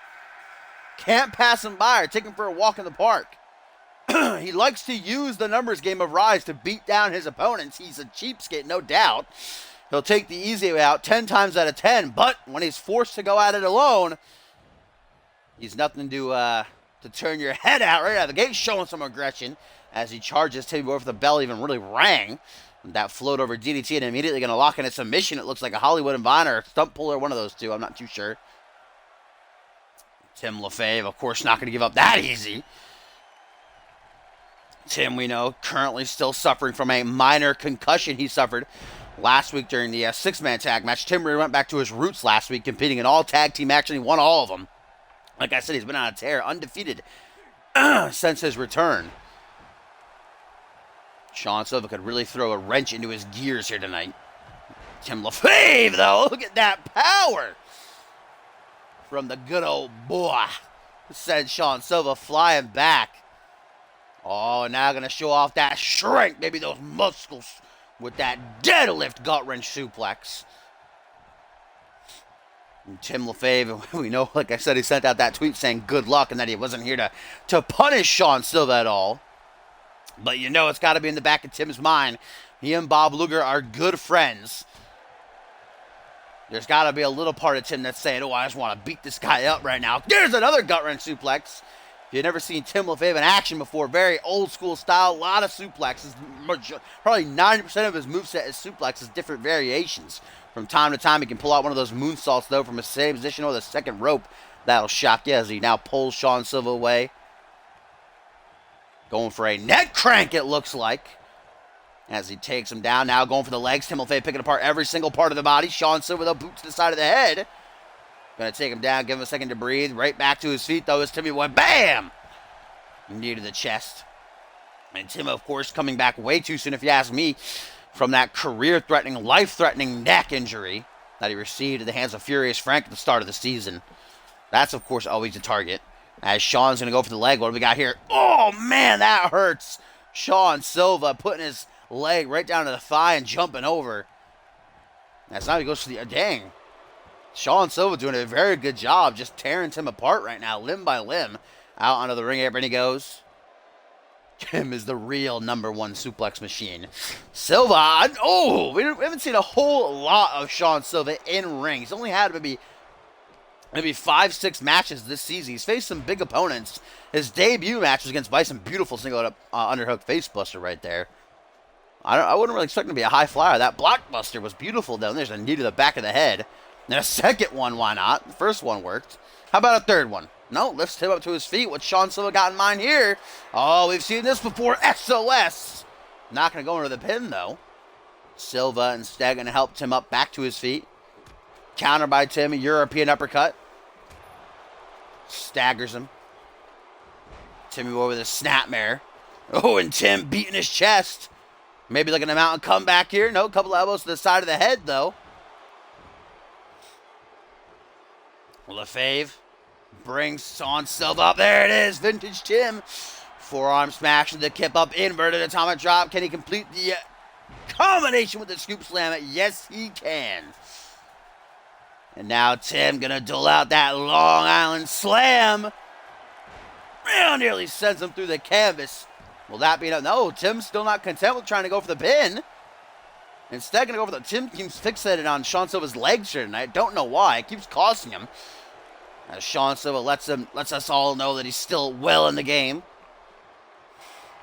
Bringing Tim up. Oh, dang. Pickup finisher by Suntan. Oh, small package driver. Do you see the way Tim just landed on his neck, guys? That looked bad. Lateral press. 1, 2. Sean Silva making the rookie mistake of not hooking the leg. That allows Tim LaFave to power out, but man, he landed bad on that neck. Snapping the arm over the shoulder now. Going to spin Sean Silva around. Back suplex. Nice bridge there by Tim. Will that be enough to sneak the win? No, it will not. Dang, Borton only number 6. Pick your game up, son. Arm drag there by Double S. As he backs away, trying to shake off the dust. Shake off the cobwebs. keep himself awake here. Alert against Timmy Boy. European uppercut. Tim with a kick to the gut. Oh, Tim shoots the Coney Island Cyclone. Sean Silva. That was a close call right there for the leader of Rise. As now he gets off a couple of elbows to the chest. What a matchup this has been thus far between these two. Unexpected. It's been very, very good. As you get a couple of elbows to the side of the head. Sean Silva nasty with those, the point of the elbow right to the temple. Going for a jumping cutter, maybe. LaFave wants none of it. Now LaFave. Oh, we have never seen Tim lock this in before. The sharpshooter, a move Tim used to use all the time on the independent circuit, putting serious, serious damage on that spine. Sean Silva trying as he might to reach the ropes. It looks like he is from this angle, but John Cone's right there. He's not calling the rope break. Oh, Sean Silva somehow survives. Wow, I forgot what that was called, Tim. MTA. I thought it was MTA, but I didn't want to say it. I felt like that was wrong. Wow, that was history in the making, right? That's the first time Tim has ever tried to win a match with that here in CMV. Maybe he's locked it in once or twice before, but long ago, at least not this season. Not enough to get the job done, though. Sean Silva now realizing that the damage has been... Oh, that busted open somehow. So it's the second time by Silva, but only a 2 count. I don't know how that busted Tim open. Bleeding from the front of his head from a move that hits the back. Oh,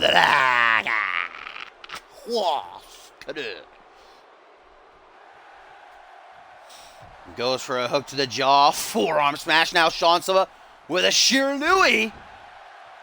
He is seriously putting some damage on Tim's head and neck in this matchup.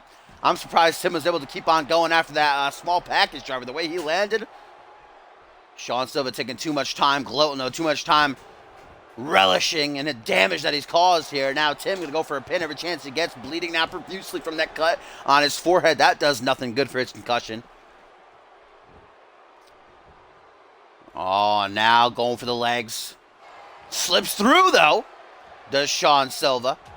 Close the distance. European uppercut. Ooh, that looks like it hit Tim right in the nose. And now Sean Silva kicks back the leg. Future shock DDT. My God. And I thought that was a finisher. Maybe it was. He's going to go for another one. Make sure that Tim is finished. Small package driver. Dose. This time into the pin. Cradle. 1, 2. Oh, wow. What a win for Sean Silva here on Genesis. Sean Silva putting on a clinic with Tim LaFave and actually managing to pull out the win. I did not expect that. The small package driver a second time. Too much damage done to Tim's neck and head throughout. Sean Silva obviously had a game plan and he capitalized on it. Tim LaFave's run of momentum comes to an end. Not good heading into Deadly Games. Good news for Sean Silva and Rise, though. At least one of them pulled through here tonight. But certainly that match exhausted not only Tim for sure, but Sean Silva too. He's fatigued, gas tank on empty. I highly doubt that he and Rise will be getting involved later on in the main event, especially with the steel cage. What a match, though. What a win for Sean Silva.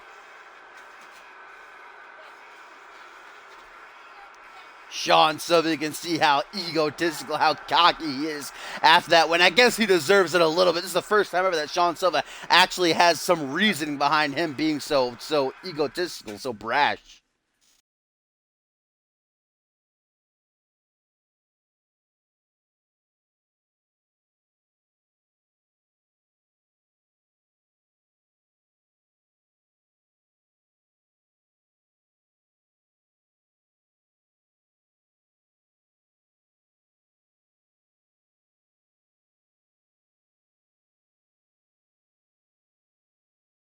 Did you just say that someone stole Joey Bacon? Who would have the gall to do something like that? Did you make him re-uploadable, Topher? If you made him re-uploadable, then that was dumb. Obviously someone's going to steal him. He's the greatest of all time. What up, Jimmy Muppet? Where's Tex Ferguson? I don't know who Tex Ferguson is. That sounds like a cool call. If you want to join CMV, you're more than welcome. I don't recall your name, though, or being in chat. But you get !CMV, !join in the chat. You'll get a link to our website and the rules that you can, the rules and steps you can follow to get your call on the show. Tex Ferguson, I'm dumb, aren't I? That's the guy from that's a guy from that WWE thing, isn't it? I'm dumb. I just realized that as I was talking. That's who Luke Gallows portrays in that YouTube thing. I just watched that earlier today too. I feel dumb now. As we get a break from the action, ladies and gentlemen, Rex Carter on microphone, alone in the ring. Only good can come of this, trust me. Rex Carter traded to Genesis during the 300th episode of CMV 2 weeks ago. That massive trade. We've seen Ryan Colt and Sam Valentine debut tonight. Rex Carter not with a match. Let's see what he has on his mind. You want to know why I'm out here? I'm out here. I'm not sure. Wait, actually, I have to back up. I have to do this right. You want to know why I'm out here? I'm sure you do. It's better to be ignorant. Ignorance is bliss. You'll thank me if I don't say anything, believe me. Because when I tell you why, everything in CMV is going to change. Rex Carter got something serious to say, apparently. Look, if you guys don't pop it, I'll show you the exact kind of violence that's circling in my head right now. I was going to save it for a special someone, but if you want me to go all out, keep it up. I'm serious. Cut it out. Rex Carter getting a little annoyed with the CMV universe here in attendance. They're not giving him the quiet that he wants to say what's on his mind here. I don't care what other people say or think. The CMV is my home. This ring is my yard. Nobody steps foot in my yard without my permission. I am the owner of all you see. This ring, that barricade, that chair, those commentators, that referee, all mine. I even own all you. What? He doesn't own me, Rex. You better cut that out before we got some serious business with each other, son. I'll go over there, I'll yank that mullet right off your head, kid. You had your chance, CMV Universe. I gave you every opportunity to support me. And every time you chose another superstar over me. Every time. Now because of you, I'm going to take out your heroes. Every night I will destroy one of your idols until there's no one left.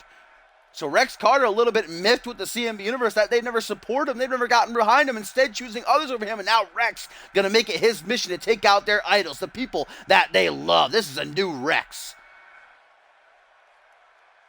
I never liked the disobedient. In fact, I've often beat the piss out of anyone who went against me. So either you guys start listening to my rules, because everyone in CMV listens to my rules, or I dismember every single one of you. Got it? Good. Rex Carter with a serious statement made here tonight, ladies and gentlemen. And his Genesis debut, not given a match, but given a mic.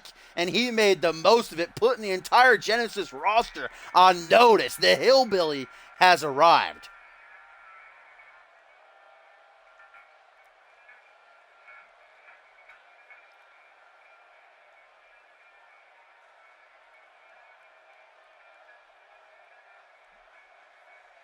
Rex Carter is a changed man. Says he's going to dismember anyone who doesn't follow his rules and destroy everybody's idols.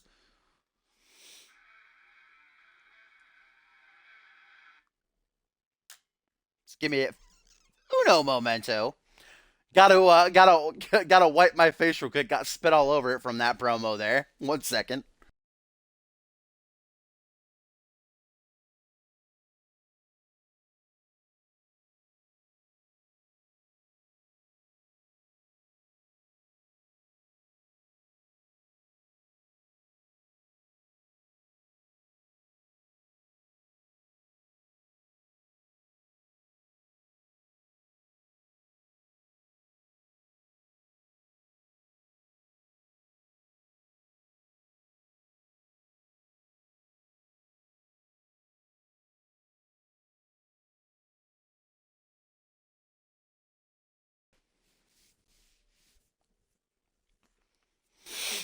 All right. Can you hear me? Check 1 2. Check 1 2. Batteries died as soon as I muted my mic.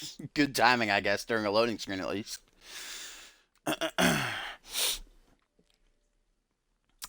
That was probably the greatest promo in CMV history, to be completely honest. Rex Carter's 110% without a doubt going over now.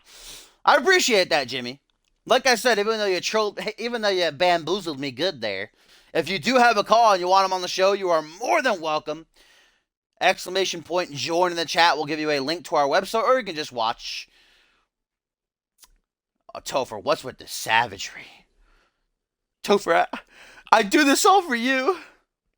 By the way, if I wasn't here earlier, I'll just reiterate it, and I will post on the site, just in case you forget. But next week officially starts a new schedule. Monday Night Fusion still going to be on Monday, but Thursday nights, Genesis rather, going to be on Friday nights from now on. No longer Thursdays. That's going to switch with Reality Wrestling. So Reality Wrestling is still going to be tomorrow morning, but starting next week, it'll be Monday Night Fusion, Thursday morning Reality Wrestling, and Friday Night Genesis from here on out, I should say.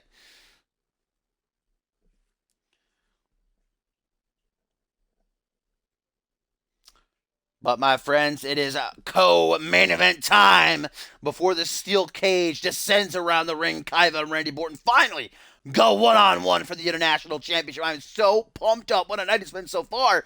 But first, we have got some tag team action coming our way. We saw Extreme Conditions put down Rise earlier tonight.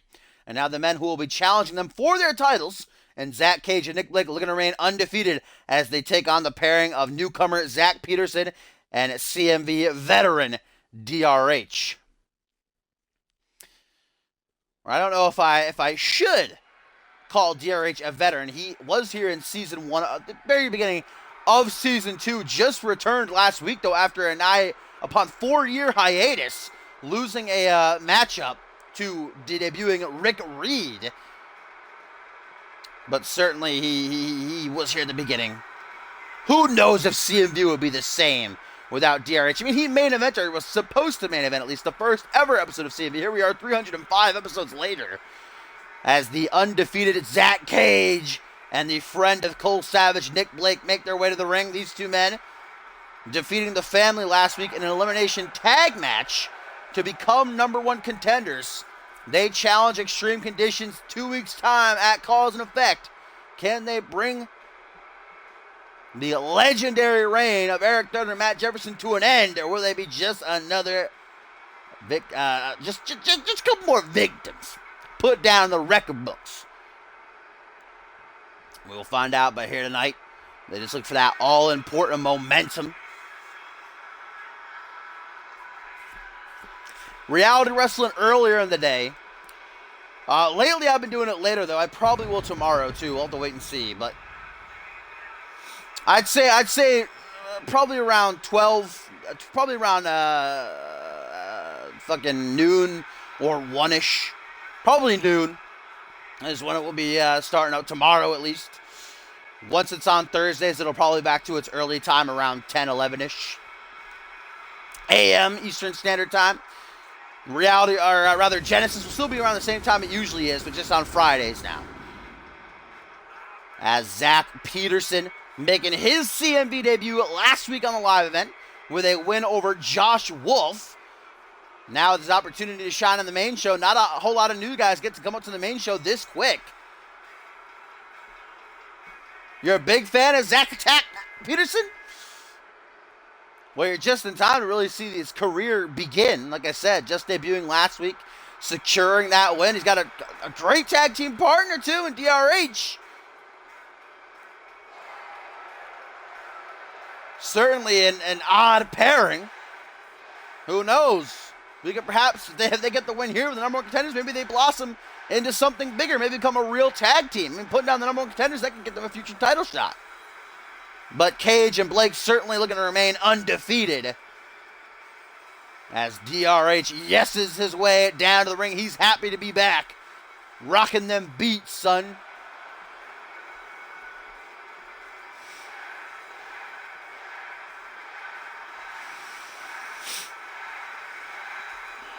And perhaps Cage will finally have a reason to still wear that shirt come next Sunday to capture the World Tag Team titles. He hasn't taken that shirt off since losing the Anarchy Championship months and months ago. Cole Savage telling the CMV Universe because he will one day be champion again. Maybe not anytime soon, but one day he will be. And that's why he wears that shirt, to let everybody know.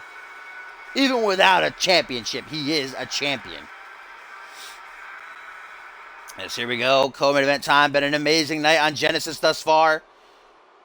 Started things off, Extreme Conditions putting down Rise. That 6-man ladder match, Curtis Heights becoming #1 contender for the light heavyweight championship. Sam Valentine making his Genesis debut with a win over Pierre Thompson thanks to some interference by Jay Davis. Then we saw Bryce Hurt capture the light heavyweight title, bringing down a mystery man named Tito ringside. Still no news on that relationship. If he was just hired at the local pub or if they're actually good friends. I mean, they did hug. But I'm anxious to hear what role Tito is going to play in the future reign of Bryce Hurt. With his career on the line, he clutched up, put down El Jefe. We just saw Sean Silva get an upset win over Tim LaFave. And still to come in our main event, locked inside the steel cage, Kaiva, Randy Borton for the International Championship. You're not going to want to miss it. As Zach Cage, of course, cocky, egotistical as ever, loves taunting, getting ahead of himself. Better not take Zach Peterson for granted, though. We don't know a whole lot about this kid. Yo, what up, Kenji, my friend? You missed Kenji's match. He was in that 6-man ladder match a little bit earlier on in the show. Was one hell of a matchup, but welcome, nonetheless. That depends which one you're talking about. There's 2 Zachs in this matchup. Zach Cage and Nick Blake are indeed not fan favorites. They are friends of Cole Savage. Undefeated, currently #1 contenders. Zach Peterson in the blue and DRH certainly are. You can hear the CM Universe going crazy. They love him. DRH was loved back in the day, and he certainly put on one hell of a show against Rick Reed last week, but was not able to get the victory, that's all. Some days you're not lucky. Get a nice arm drag there by DRH now. Going to go for the pin here on Cage. John Cone has to take a lap real quick before he gets into the pin. There's a 2 count. A win for Peterson and DRH. Could see them bump up the line. They become an official tag team, but like I said, Extreme Conditions, no doubt, watching from the back, scouting out their challengers next Sunday at Cause and Effect. Tagged to Nick Blake now. Former unmatched television champion and Money in the Bank winner now. Coming in to join the fight. They're just kicking the shit out of DRH right now. My goodness. Bringing DRH up to his feet. Lifting reverse DDT, connects flush. Nick Blake really had a rough go at the end of last season. Thought it was about to be the pinnacle of his career when he won Money in the Bank. Tried to cash in at Anarchy Rules on Justin, saying that was a mistake. Nick Blake becoming the first man in CMV history to cash in and lose in CMV. And from there, it just kept going down, down, down. But Cole Savage picked him up, dusted him off, and he's been renewed this season. Nick Blake, more aggressive, more ruthless than ever. And now could be looking championship gold in the face. Tilt the World DDT there. As Blake brings the newcomer to his feet. Zach attacked Peterson. That short arm shoulder block. Going to bring out to his seat. Might be gimmick infringement on old Zach Tack. Used to be a tag team here in CMV. Consisting of that guy right there. Zach Cage, actually. Zach Cage and Zach Valken formed Zach Attack. That was way back in the day here in CMV, though. I'm sure Cage has probably even forgotten about it. Cage is a tag team specialist, though. Teaming with Zach Falcon, also teaming with Ryan Kent for a while. I was going to see Peterson tag out now. DRH, the legal man. Big crack to the jaw by Nick Blake, and Agreedum goes for a kick to the ass. DRH wants none of that, though. Drop kick down right to the dick of Peterson. Jeez Louise, now going to use the ropes to launch himself up, bringing the knee right down to the chest. As we get a tweet from Bryce Hurt, ladies and gentlemen, he says, "This is my division now." Yeah, Bryce, relish in your accomplishments tonight. I mean, he did win fair and square. I'll give him that much. I thought Tito would 100% interfere, but he didn't at all. Maybe his presence alone was too much for LFA to withstand, but either way, he won it clean. Now he's looking to defend against Curtis Heights. That surely won't be fun as Nick Blake goes fucking ham on DRH right now. Like I said, man, Nick Blake just meaner than ever. Oh, knee straight to the face, my God. And Blake now sizing DRH up, undoubtedly looking for a little bit of egg trauma. DRH away from his corner. Nick Blake with eyes to finish. 1, 2. No, just a 2 count. The season 1 event able to stay in it. Zach Peterson coming in to just make sure in case he had to break it up. Nikolai Ivanovich with a tweet to Bryce Herter simply says, "Good job." A heel show another heel some support. Why not? Oh. What is DRH going for here? Zach Cage trying to tell DRH, you better quit it. Baseball slide, double boots to the chest, sent Nick Blake flying back. As Peterson chairs button wrong. DRH bringing Blake back into the ring. Now going to go for the pin, though. That's a mistake if you ask me. Instead, I'm going to size Blake up. Springboard attempt here. Will it pay off? Yes, it will. Drop kick. Got him right in the armpit. DRH grabbing at his head after eating that egg drama. Wise tag. Zach Peterson still relatively fresh as he goes for the pin here on Blake. Just a 2 count.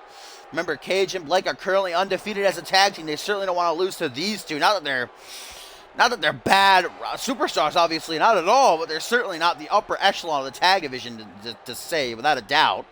And to lose to them on the road to the World Tag Team title match, that would be a bit embarrassing.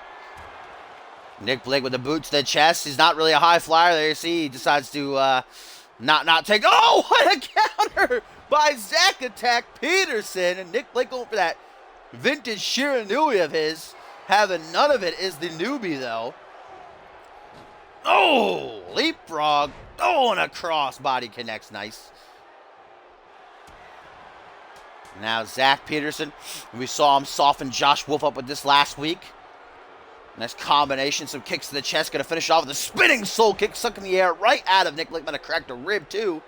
We're going to see Josh Wolf in action on our live event. Nelson Jr. and Bill Maverick triple threat match. A chance for Maverick and Wolf to get their hands on each other before cause and effect. As Peterson going to try to pin. Hooks the leg here. 1, 2, but Cage makes the save. I think Blake actually kicked out there on his own. Cage just insurance spinning soul kick of his own as DRH. Oh! Super kick knocks Cage's lights out. That's wasted if you ask me, though. Zach Cage isn't the legal man. Nick Blake is. Cage taking the bullet for his team. Peterson was like, nah, fam. Get the hell out of here. As Nick Blake, arms wide open. What's he going to try for here? Zach Cage back to his feet. He wants some revenge. He's not too happy. He better get out of the ring, though, before he's counted out. Disqualified. As Zach Peterson again going to go back to this combination. These kicks to the chest. Spinning soul kick. And if the ribs ain't cracked, they're surely bruising. Kick down to the chest. Peterson telling Nick Blake, stay the hell down. Grabbing him by that frosted tip. Nick Blake says, don't you dare. Jawbreaker creates some space. Nick Blake put him in the corner. Zach Cage suffering the effects of that super kick. As Blake going to go for these vicious hooks straight to the face, man. And then that European uppercut. A bar fight brawl here Nick Blake thinks he's involved in. Shades of the legendary Hayden Blade Kitely with that knee driven straight into the face of Zach Attack. But Zach Attack right back to his feet, kicking out Nick Blake's knee. Super kick out of nowhere. Busting Blakey Boo wide open. Not going to go for the pin. Don't know what Peterson's thinking. That could have been enough to do it in. Instead, going to beckon Nick Blake to rise to his feet. Wants to make a statement here, but Zach Attack might risk the win. There we go. Goes for a high-risk maneuver, and it does not pay off as Nick Blake scouting the young blood out. Little bit of egg drama. Right into the corner, though. DRH should be able to break that up relatively easily. Nick Blake making sure there ain't no rope breaks at least. Lateral press. 1, 2, 3. And Nick Blake and Zach Cage remain undefeated. DRH, for some reason, decided not to get in and make the save. And that cost them. Cage and Blake remain undefeated. And they are looking hot heading into that World Tag Team title match in 2 weeks' time at Cause and Effect Extreme Conditions. Better be ready.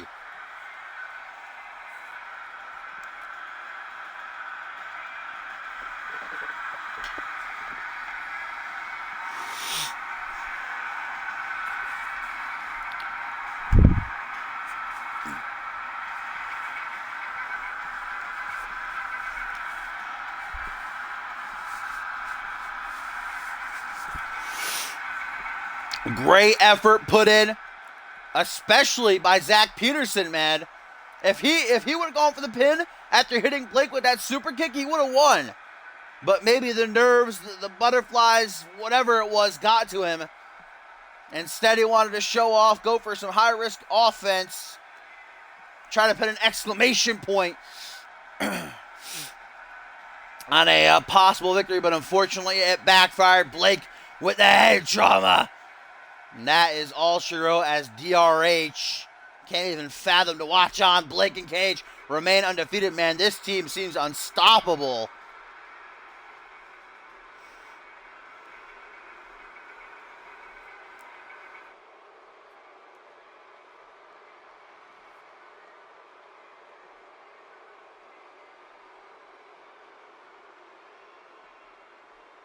Are we looking at our next World Tag Team Champions, or are we looking at the next victims of extreme conditions? We'll find out at Cause and Effect. But up next, my friends, it is time. It is main event time.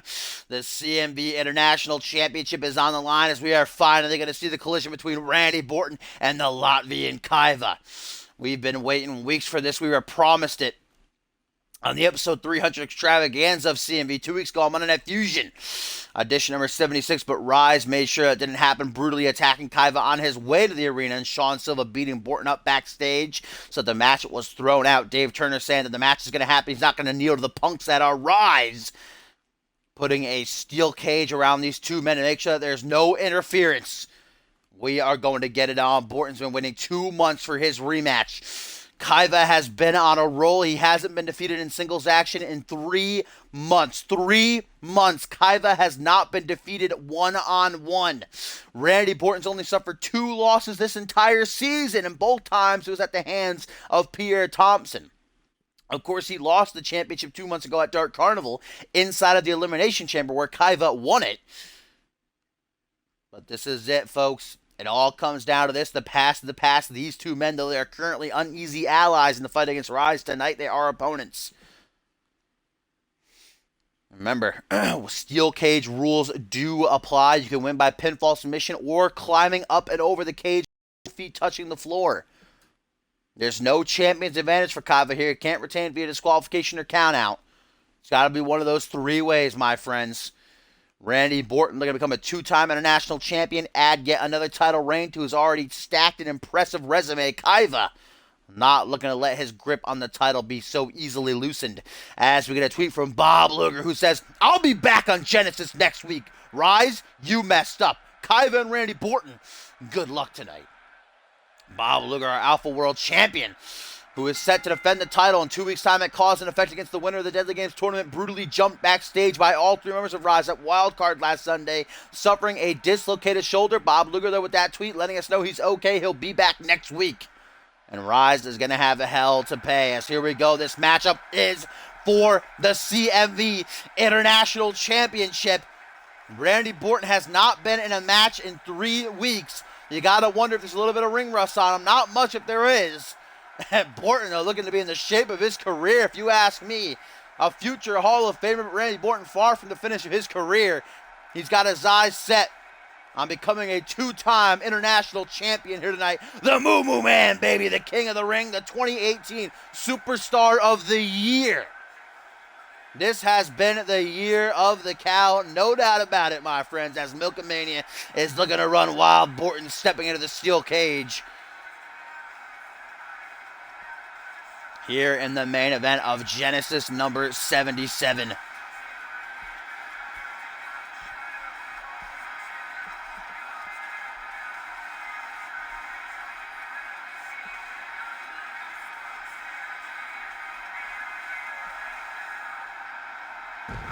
Nobody does it better. Don't even try, posers, all right? Alex Taylor, Ryan Cole earlier tonight, you ain't no Borton fam. What you think? There's only one milkman. But Borton, did you see that Danktron or what's good, homie? Now when you give me that shout out. Randy Borton awaits the arrival of the Latvian. This is going to be a challenge for Borton. These two have gone one-on-one before with Borton produced as the victor. It was God, four months ago now. And Borton was actually the first man to hand Kaiva a loss here in CMV. When Kaiva first debuted, he was on a 6-7 match winning streak before he faced Borton. So this all tracks back. I mean, it culminates here tonight inside of this steel cage. Kaiva, at least he has the luxury of knowing that if he loses the title, he'll have a rematch. He did successfully defend the title at Regicide against Big Duke Briggs, but Kaiva not worried about rematches. He's worried about defeating Borton here tonight, proving a point that he is the best and that he deserves to have that championship around his waist. Again, Kaiva has not been defeated in singles action in 3 months. Last time we saw Borton in action was at Regicide when he welcomed Brett Angel to Genesis in that match of the year worthy collision, which he got the win in.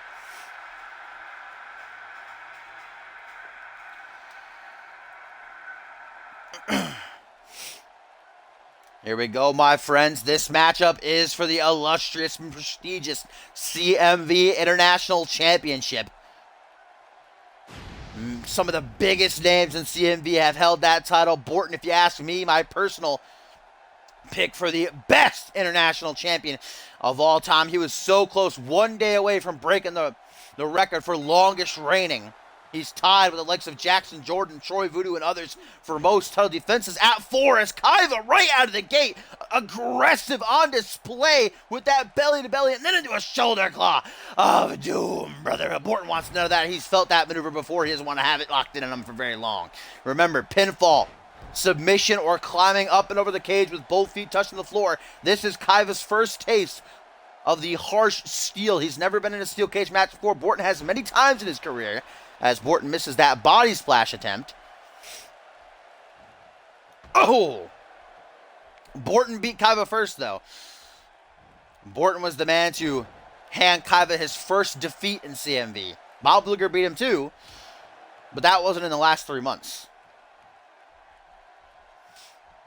As Kaiva gonna go for a powerbomb. It's looking like here. Oh, falling powerbomb too. Dang, that's new. I haven't seen Kaiva hit that before. And if I'm someone like Kaiva stepping into the ring with a living legend like Randy Borton, like I said, a future Hall of Famer, though Borton far from done with his run in this company. Got to be thinking that maybe climbing up and over the cage would be the best the best route to take here in this one. Borton is a very hard man to pin or submit. Just look at his record this season. He's only lost 3 times. Or rather, he's only lost 5 times. 2 of those were in tag team action where he wasn't the man pinned or submitted. One of those times was inside the Elimination Chamber where he was double-teamed by Kaiva and Andrew Briggs before Briggs pinned him. And the 2 other times were by Pierre Thompson's hands in singles action. Kaiva, though, taken down with that arm drag there as the Milkman closes the disc. Oh, my God! Oh, dear Lord, he just clotheslined him into the steel, man. Did you see the way that Kaiva's body flung? That was devastating. My goodness. Oh, look at this. Moo! Thunderbomb doesn't go for the pin. That's telling. Usually Borton always goes for the pin after that. Instead, wanting to put a statement on this victory. Oh, goes for the Porto end. Maybe it was a mistake not trying for the pin after the Moo Thunderbomb. Now he's going to pay for it. Half and half suplex by the champ. Bringing him up to his feet. Kaiva with a hook to the jaw. Vintage Kaiva here with this full Nelson slam. Look at the height he got on that one. And now Kaiva's the one who's looking to pull the trigger. Has the Milkman in his sights, the 2018 King of the Ring. Going for a rod, brother. He counters the finisher, though. Both men well scouted. They did their homework coming to this collision, baby. Kaiva not letting Borton capitalize, though, off of the reversals. Get a half Nelson neck breaker there. And now Kaiva gonna try to take his shot here and escape. Like I said, that might be the best route to... Oh my God, is Kaiva actually gonna escape here? He is nearing the top, folks. Borton back to his feet. Can he get there in time, though? Kaiva with his hands atop the steel. Oh my God, yanked back down to the canvas, though, in the back of his head. Just hitting with a thud. Bop! Right off of the mat. Oh, Borto hands! Pick up Finn by Borton into the pin. 1, 2. Oh, no. Borton said, screw this, man. I'm winning and going home. But Kaiva, and now Borton going to try to escape. The pinfall didn't work, so Borton says, watch this. Oh, Borton! Borton on top of the stage! Oh, Borton did it! Borton is once again the CMV International Champion as Kaiva is just forced to watch on. The pin didn't do it, so Borton said, watch this, fam. Climbing up and over, and Borton is now a 2-time CMV International Champion. It was short, but it was sweet. Both men throwing their big guns at each other. It tells the tale, though. Borton did not pin or submit Kaiva to capture the goal. Instead, he escaped the cage. But at the end of the day, he won, and he is now the International Champion once again, brother. And may the dominant reign of the Milkman run once more. Now here's Borton. Didn't get the pin off the board to end, so he turned right to the cage and said, all right, I'm out of here then. You don't want to get pinned, fam? Watch this real quick. Kaiva stunned, shocked. Not enough to get back to his feet in time. Forced to watch on as Randy Borton escapes the cage.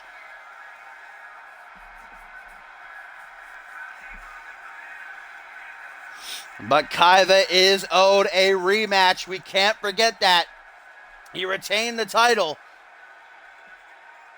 at Regicide, defeating Big Duke Briggs. And although Dave Turner put that steel cage around the ring to help these two men out so that Rise didn't interfere again, it kind of backfired for Kaiva as Borton escaped, did not pin or submit the champ. Randy Borton is once again the CMV International Champion as Genesis goes off the air. And of course, stick around because we do have that live event still to come. What a Genesis that was, man. Dave Turner promised to deliver, and he most certainly did. We have 2 new champions on Thursday Night Genesis. Bryce Hurt was kicked in the ass. He was told to put up or shut up. His career on the line, becoming the new light heavyweight champion. Randy Borton is once again the international champion. And how about that 6-man ladder match, too? Although Bryce Hurt going to be partying tonight, no doubt. When he wakes up in the morning, he's going to remember, oh, shit, now I got to step in the ring with Curtis Heist. Rip me. But we'll wait to see what he has to say on that further, and hopefully he delves into details about who exactly this Tito person is. Yo, what up, Choco, my friend? Oh, you messaged me earlier, didn't you? You missed the stream. You missed Genesis, at least. We still have the live event to go, but you missed the main card. But welcome, nonetheless, my friend. Indeed, if you want your call on the show, there's the link to the website and the steps that you can follow to get involved.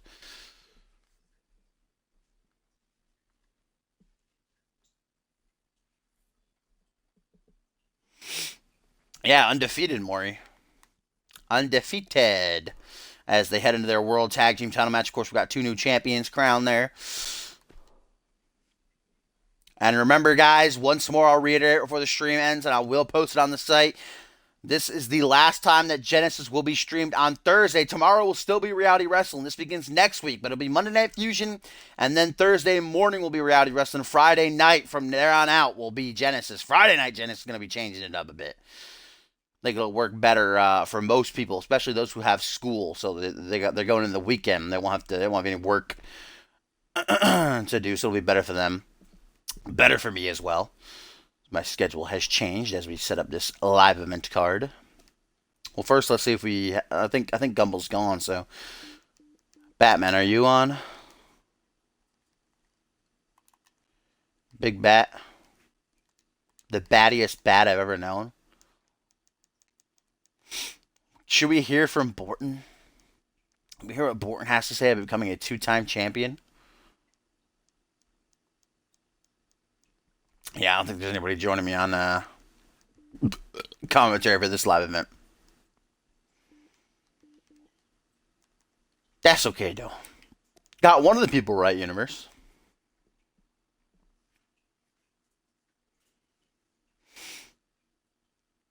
Okay. Got tag action. You heard it right, Mari. Alright, the United Kingdom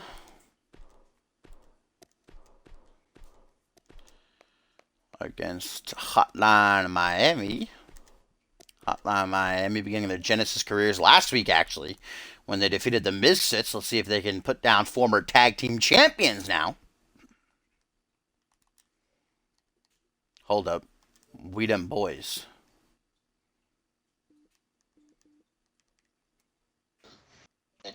What's up, pussy? Hey, boo. Gumble's helping his grandpa move a dresser or something.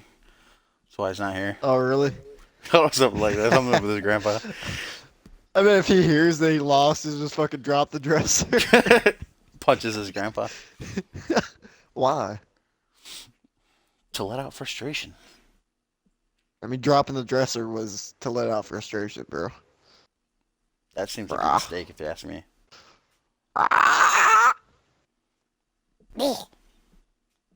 Borton, don't you have any words about your victory? No tweet? Nothing? That was great. Well, I can't get the pin, so I'll just run.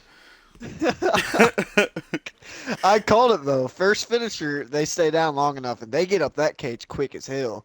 Me and Gumbel was playing cage match the other day. They get up quick. Borton got it right in like 10, Bye 5 now. seconds. Wait, come back. Okay. I'm not done.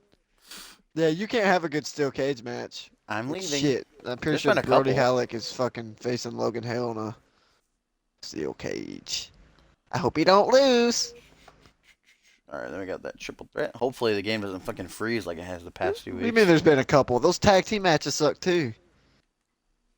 What are you talking about?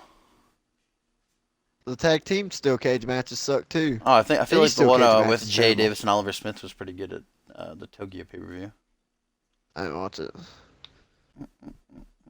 I think the best was still Sunshine Levi Martin because he won. You know, because you usually stream when I'm working. Getting out the door.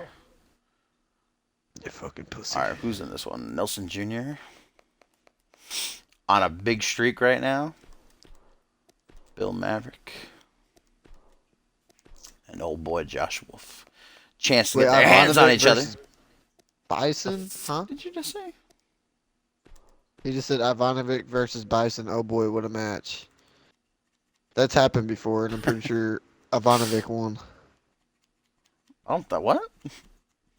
Yeah, I'm pretty sure. Oh, okay. I'm pretty sure Bison murdered Sean Silva and then literally murdered Murdoch. Pretty sure this is the... And they murdered Nicola and Sebastian. It was Ivanovic versus Frank. For some reason, I keep getting Frank and Bison mixed up. But I forgot one of them's been a champion before, and the other one hasn't. Damn. Damn.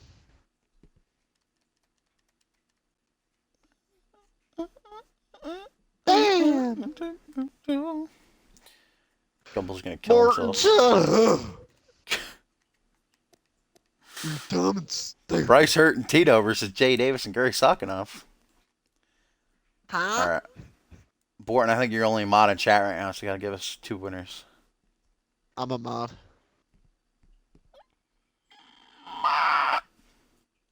Borton, wanna hurry up, kid? Borton, how about a little pep, guy? Hey, oh, big solar Josh. charge and more.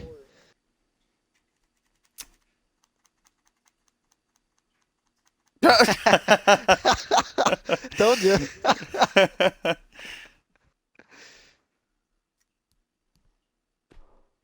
See, I'm a mod, bro. I know what I'm doing. All right, now that you're registered, Chalk, all you have to do is put your cause name and hashtags. If you haven't uploaded them yet, it'd be nice if you could upload them with CMV tags so I can find them a lot easier. But you go to the roster section on the site, and then go to the waiting list. You don't actually have to wait. I'll probably get them right after the stream if you upload them in time. Yeah, he'll be on Fusion or Genesis. So you see we got a roster section. You'll get a roster pick eventually. I'm fucking talking about we have match cards. We have match cards so you know when you're booked.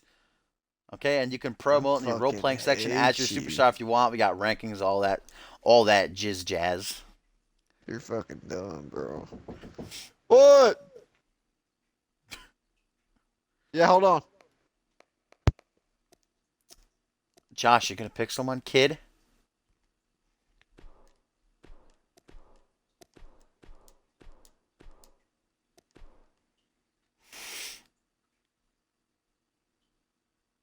Josh, if you don't pick someone in the next 5 seconds.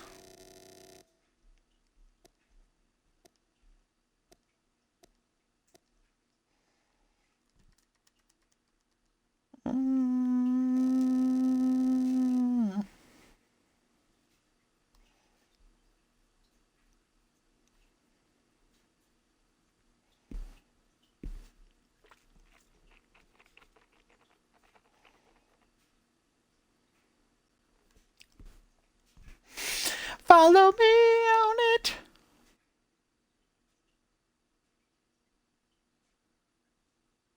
I'll never do such a thing. What are you talking about? I downloaded the fresh new Elijah. I didn't even copy over the tire. That is the new Elijah. I'm pretty sure. All right, do winner again, Borton.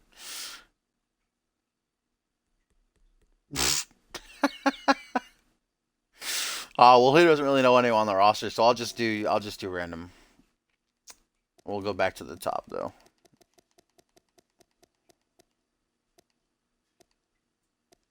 All right, we'll do random. Here we go. Xander Slates on Fusion. Old boy Sebastian. Murdoch. Nope, Murdoch's dead. Please, please, please chill. Please chill, universe. Murdoch is still recuperating from his spine being broken into by Bison.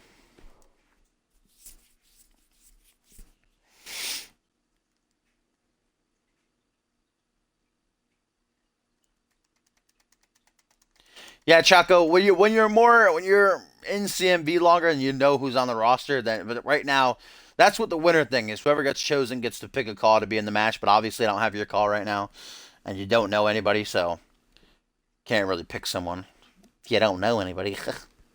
You know what I'm saying? Are you picking up what I'm putting down, brother? All right, let's get this started. Batman had to go do the dishes, as Gumbel would say. DJ Moore with that big singles push. Elijah always getting singles opportunities. And he always fails at them. Here, so. What'd you just say? You understand what I'm saying to you right now? On a scale of...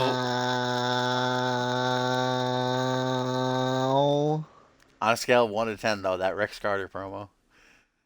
That was amazing. Like, if you would have just said it like in your normal voice, it would have meant nothing. But like the fact that you did it as Rex made it make no sense at all. It was just awesome. You're dumb. No, you is. I thought the destroying the idols thing was pretty good. I feel like that's what he's gonna do. Nuh-uh. I'm gonna put firecrackers in people's lockers. I'm the director of preparations for Alright, here we are live from Fresno, California for this live event. Nuh-uh, Des Moines. And we're going to start things off by seeing what the results are for the United Kingdom, taking on Hotline Miami. Hotline Miami defeating the Misfits last week. Let's see if they can put down some former tag champions here to start off this live event. And indeed they do. Another big win at the start of their Genesis careers as now we get into this triple threat matchup. Huh? An opportunity for Bill Maverick and Josh Wolf to get their hands on one another before going toe-to-toe, mano-a-mano, Juan-a-Juan, in 2 weeks' time at Cause and Effect. Nelson Jr. being thrown into the mix here for this one, though. Nelson been on quite the tear as of late on a 3-match win streak. Let's see if he can keep it up in a triple threat where he doesn't have to be pinned or submitted. Of course, we know first man to get a pin fall or a submission will walk out with the victory. No disqualifications, no countouts.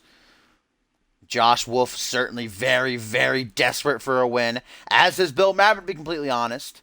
Josh Wolf costing Bill Maverick a matchup against Kenji Murakami last week.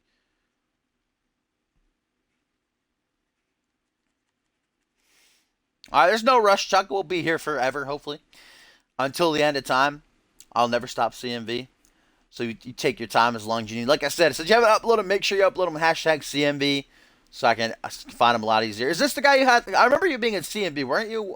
Way back when in season 2, wasn't your guy Wolf or something? I feel like something Wolf or just Wolf, something like that. I remember. Were you part of Jackson or maybe Images? I think you were in, and then you came to mind for. I feel like I recognize that name. If not, I apologize if I get you wrong, but I feel like you were here for a bit before.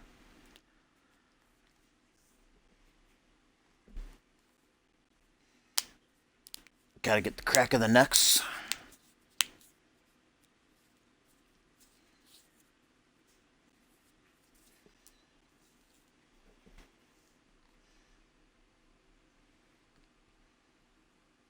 Yeah, I thought so. I recognize that name.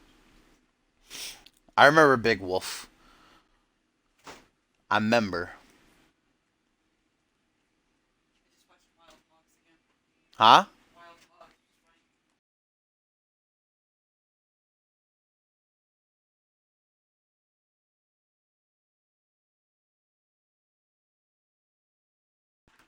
Yeah, Image kind of died there.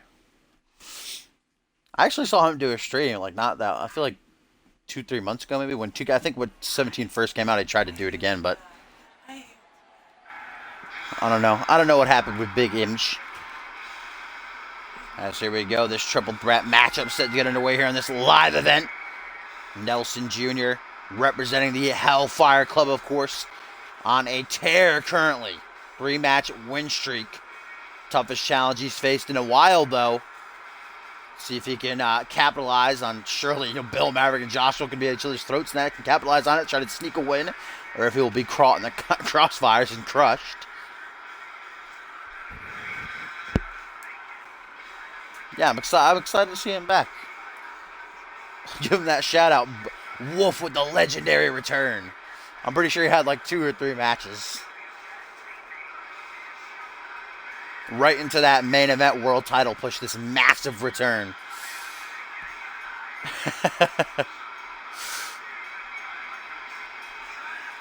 Hey, at least Josh Wolf can maybe not be involved in the decision if he loses. He'll pull it out just like he did at Wildcard. Hey, I wasn't pinned, alright? Slither away.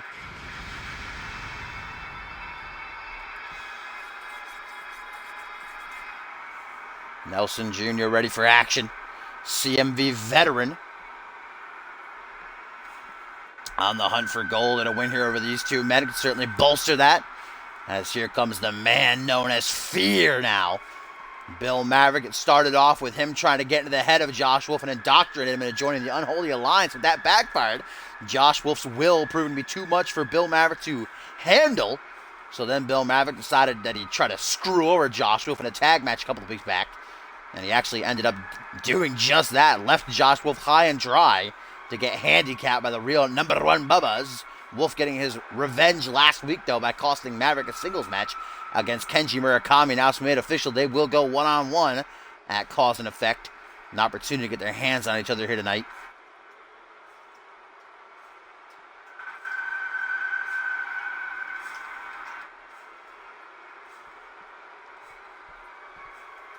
Last but certainly not least, a man who stays putting on them 5-star encounters, but can't seem to get a victory. The only time he ever did get a win, his first and only win in his CMV career thus far, was thanks to Bill Maverick pulling shenanigans ringside when he was still trying to get him into the whole Unholy Alliance.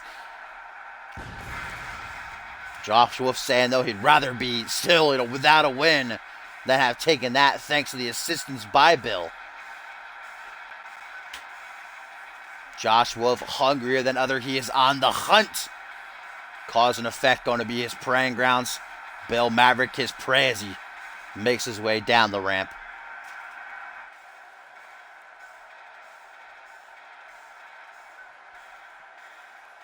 Batman died again.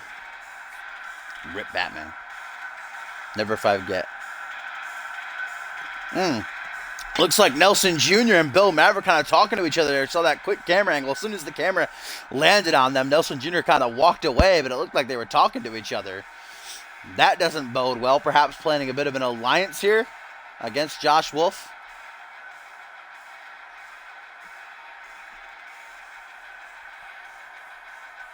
Nah. You don't think so? Nah, I don't think so. I just don't see it happening. I just do not agree. Hey, don't send me messages at like 3 a.m. anymore, alright? What are you talking about? I don't think I stuttered. But you never know. Don't send me messages at all anymore if that's okay. Why don't you just delete yourself? You shut the fuck up. This triple threat match gets underway. Josh Wolf, right after Bill Maverick, almost immediately takes him down with a harsh STO. Maverick back to see it as Nelson Jr. is just going to let them tear each other apart. Good a strategy as any. Take a step back, let them do each other in, and then slide in for the victory. But Bill Maverick not going to let that happen. Irish whip, Nelson Jr. Can you shut that dog up?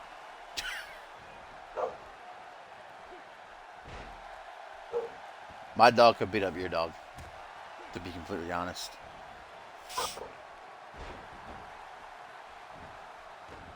Did you delete yourself? Rip. Double knee backbreaker by Nelson Jr. Spine curdling as Josh Wolf has to roll out, take a quick breather. Oh, nice counter by Bill Maverick there. Flipping Nelson Jr. inside out. Shut up! Prop up to a seated position. Elbow right down to the top of the head by the man known as Fear. As he undoes the top turnbuckle. Doesn't even matter if the ref saw it. This is no disqualifications, no countouts in a triple threat. First man to get pinfall or submission going to walk out with the victory. Here comes Josh Wolf back in the ring, breaking each other up. Oh, what do we got here? Blue Thunder Bomb, baby, trying to. But Nelson Jr. countered. Only to be caught by Bill Maverick with the back suplex. And now this leaves Fear and Josh Wolf alone in the ring. Did I win? Rex Carter, no doubt, going to get promo of the year for that Genesis performance. 100% going to make it an option. Nah, you better not. The Glammies are just 2 weeks away, guys, by the way. If you do that, ooh. The 4th annual Glammy Awards. The polls, the options you can vote for will be posted the night after Cause and Effect. And then you have the entire month to Absolution to get your votes in before we reveal the winners at Absolution, of course. The 5th annual Royal Rumble coming our way. As Nelson Jr. maybe looking for a boot camp there. Some sort of kick to the side of the head up the fireman's carry. Josh Wolf counters. Now Vintage Wolf here with this spike like DDT. 800 match of the year candidates? There are quite. I got to narrow them down to a solid 5. It's going to be tough. Hooks the leg. Does Josh Wolf just at 2 count, though. Couldn't capitalize on the opportunity. 4 of them already. I already know what you're going to pick. Borton going to be the first ever 2-time Superstar of the Year winner. Oh, he ain't do nothing. And look at this. Bill Maverick and Josh Wolf actually working together to try and dispatch of Nelson Jr. so they can focus on one another. Look at that. As soon as Nelson Jr. is dealt with. Oh, man. Falcon Arrow by Josh Wolf. How good would this feel for Josh to pin his rival? Hooks the leg, middle of the ring. 1, 2. Oh, only a 2 count on Bill. And we do know that Fear holds a singles victory over Josh Wolf. So for Josh to tie it up would be really good heading into... Oh, there's the lie detector by Maverick out of nowhere. How would he tie it up? This wouldn't be a singles victory. It'd still be 1-1. If you pin Maverick right there... You're talking about... No, you said singles victory. This would not be a singles victory. They still have a 1-win over each other. Oh, look at this. Bill Maverick perched up top. Nelson Jr. looking for his super kick all the way from Canada. Maverick, though, goes for his crossbody. Both men miss. Josh Wolf pulling these badass side steps. And a back suplex by Maverick. Guess how many awards Pierre Thompson's going to win? What happened to King and Co? What happened to who? King and Company. Oh, King and Company? They're gone. Rip in peace, never forget. The greatest stable of all time, undoubtedly going to the Hall of Fame one day here in CMV. As Bill Maverick goes to the top rope, we know what he's going to be looking for here, folks. Vintage Maverick. Gonna go for that cross body of his, beckoning Nelson Jr. to rise to his feet. Josh Wolf trying to recuperate on the outside, rejoin the fray. But there's the crossbody. Oh, Maverick missed it. Nelson Jr. just sidestepping, seeing him crash face first into the canvas. And now Maverick has knocked himself out, going for a suplex as Nelson Jr. Nice counter by Joshua to bring the knee down to the top of his head. Blue Thunder Bomb. This time it connects. Into the pin. 1, 2. Oh, so close. Bill Maverick nearly screwed himself over by taunting. Luckily, Nelson Jr. had enough to kick out on his own wheelbarrow facebuster. And that might be all she wrote for Josh Wolf if Bill Maverick pins Wolf yet again. Might not be a whole lot of people betting on him going into cause and effect. Corkscrew moonsault attempted by Maverick. Didn't pay out for him, though. As Josh could have put him in the corner. And a tweet, guys, from Bryce Hurt says, "We all know I'll get Superstar of the Year." Go ahead and announce it already. He didn't say already. Maybe Jamoke of the Year. Maybe Whiner and Complainer of the Year. How? He's never whined. Bulldog by Nelson Jr. Josh Wolf taken out of action for the time being. Lateral press. Nelson not able to finish, though. How? Oh, Nelson Jr. How? has Bill Maverick down the sights. Super kick all the way from Canada. Doesn't go for the pin, though. Instead, going to go for a deadlift German suplex on Maverick. Into the pin, maybe. Oh, no, not into the pin. He's killing Maverick right now. I don't know why Nelson's doing this. Why he didn't go for the pin? Josh will back to the ring in a wicked neck breaker. Bill Maverick trying to take the pin. Action a mile a minute here. Kick to the chest of his foe. How? Oh, going to try to pin Nelson. Bill Maverick's gone. 1, 2. Only a 2 count. All the way from Canada. That's where the Milker Man is from. You're right. He will be Superstar of the Year. I take back everything I said. Oh, Josh Wolf, what's this? Tosses Nelson Jr. out of the ring. Just stepping on Maverick through the turnbuckles. Tornado DDT by Josh Wolf. How? And the fans chanting, "This is awesome." Very rarely does a live event match get this kind of chant. These three are pulling it all out. That one guy? Oh, Josh Wolf didn't see Maverick coming in, blindsided him with that Hurricane Rana. Yeah, Nelson throws him right into the steel right barricade. at him when he did it. Oh, and then a clothesline chops him down. Prove it. No, you. And Nelson now going to win Happy Trail of the Year. For sure. I knew you were going to say that. It's weird because as soon as I noticed the Happy Trail, you said that. I even have a delay. Hit to the midsection there by Josh Wolf as he lifts Nelson Jr. up and over. Counter neck breaker by the representative of Hellfire Club. He's moving his head around. His neck is fine. Back into the ring. How? Bill Maverick has an opportunity to finish here. How? Gonna try to go for the pin, maybe. 1, 2. Only a 2 count. Shane Thomas, I remember that. That was the guy who had an Images one, right? I remember I watched a couple streams. He looked pretty cool. Excited to see him. Josh Wolf back. Oh, Maverick! Tiger Bomb! Oh, rope break. Very lucky for old boy Nelson there. Maverick going to try for one on Josh now, but Josh counters into a face buster. Why is Nelson in this? Oh, Josh going to try to steal it. 1, 2. Oh, only a 2 count. Josh Wolf like a scavenger in this match. Keep trying to pick up them pins whenever he can. Oh, backstabber. Yes. That might do it in 1, 2. No, only a 2 count.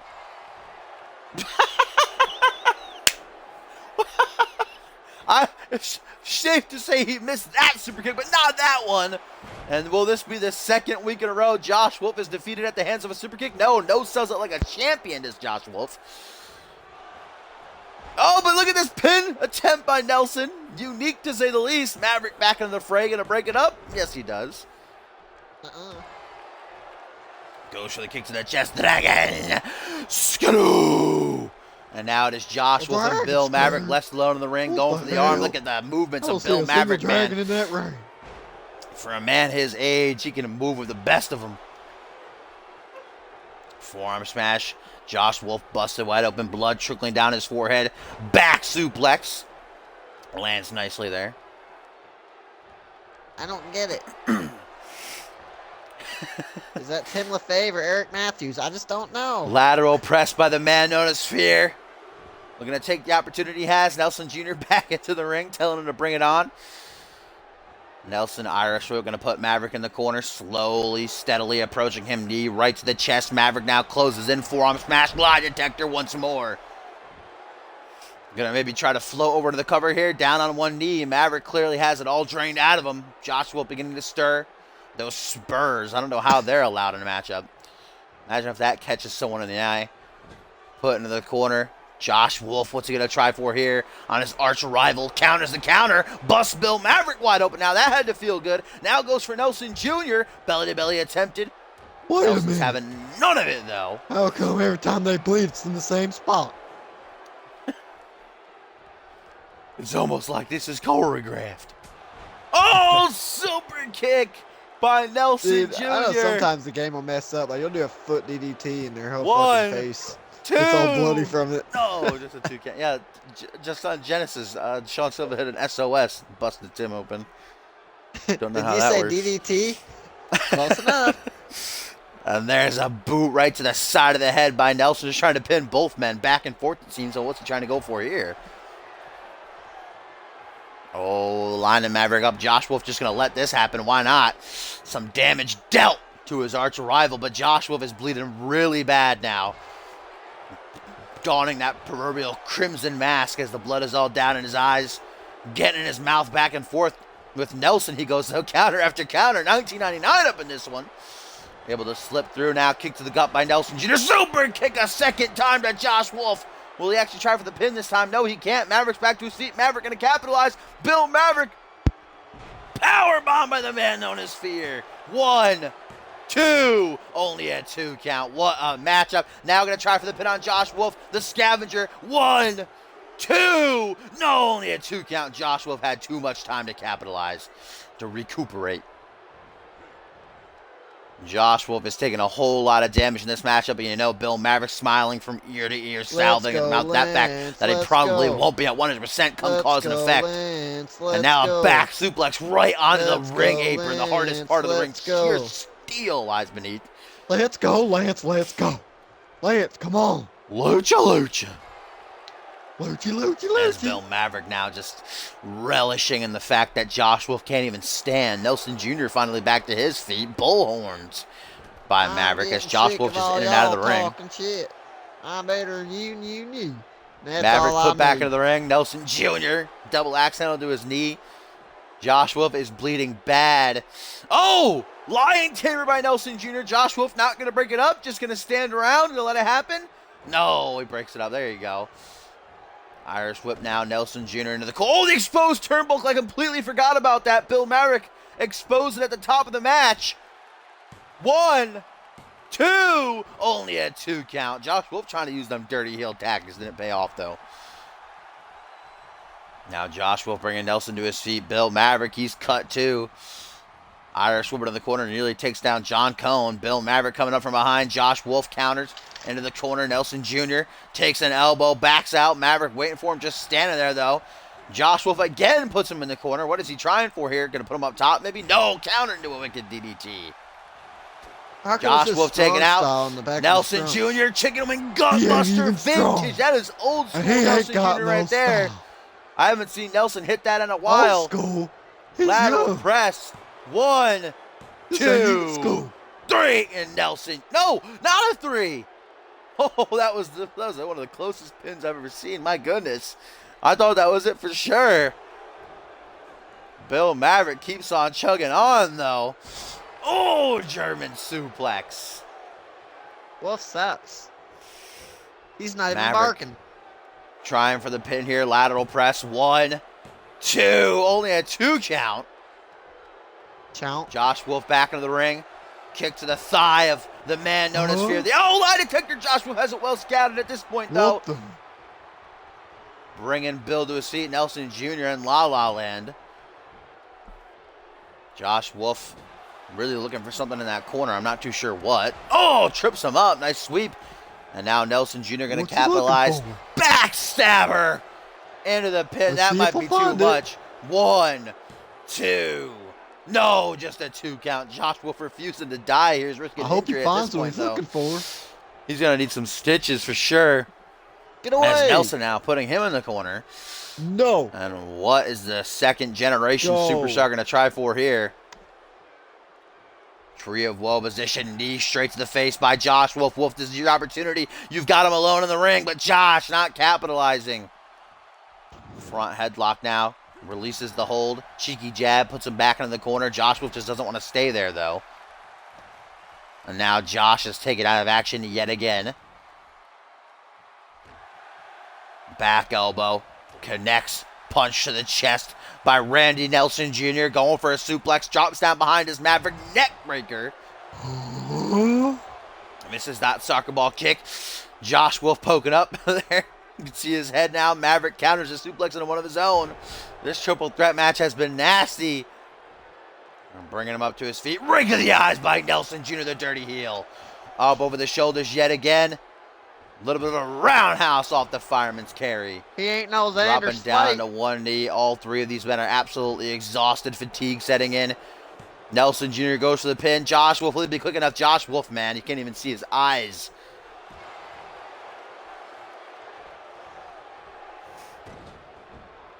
Oh, and there we go into the steel post again. I forgot about it. Lateral press by Nelson. Now, Josh tried to beat Nelson with this earlier. Now, Nelson going to try his hand. Just a 2 count, though. And it's completely legal in a triple threat match. No disqualifications. Bill Maverick with a neckbreaker to Nelson Jr. Josh Wolf going to try to steal the pin. 1, 2. No, just a 2 count. What is it going to take to keep one of these guys down? My goodness. A move. Bill Maverick, Tiger Bomb to his foe.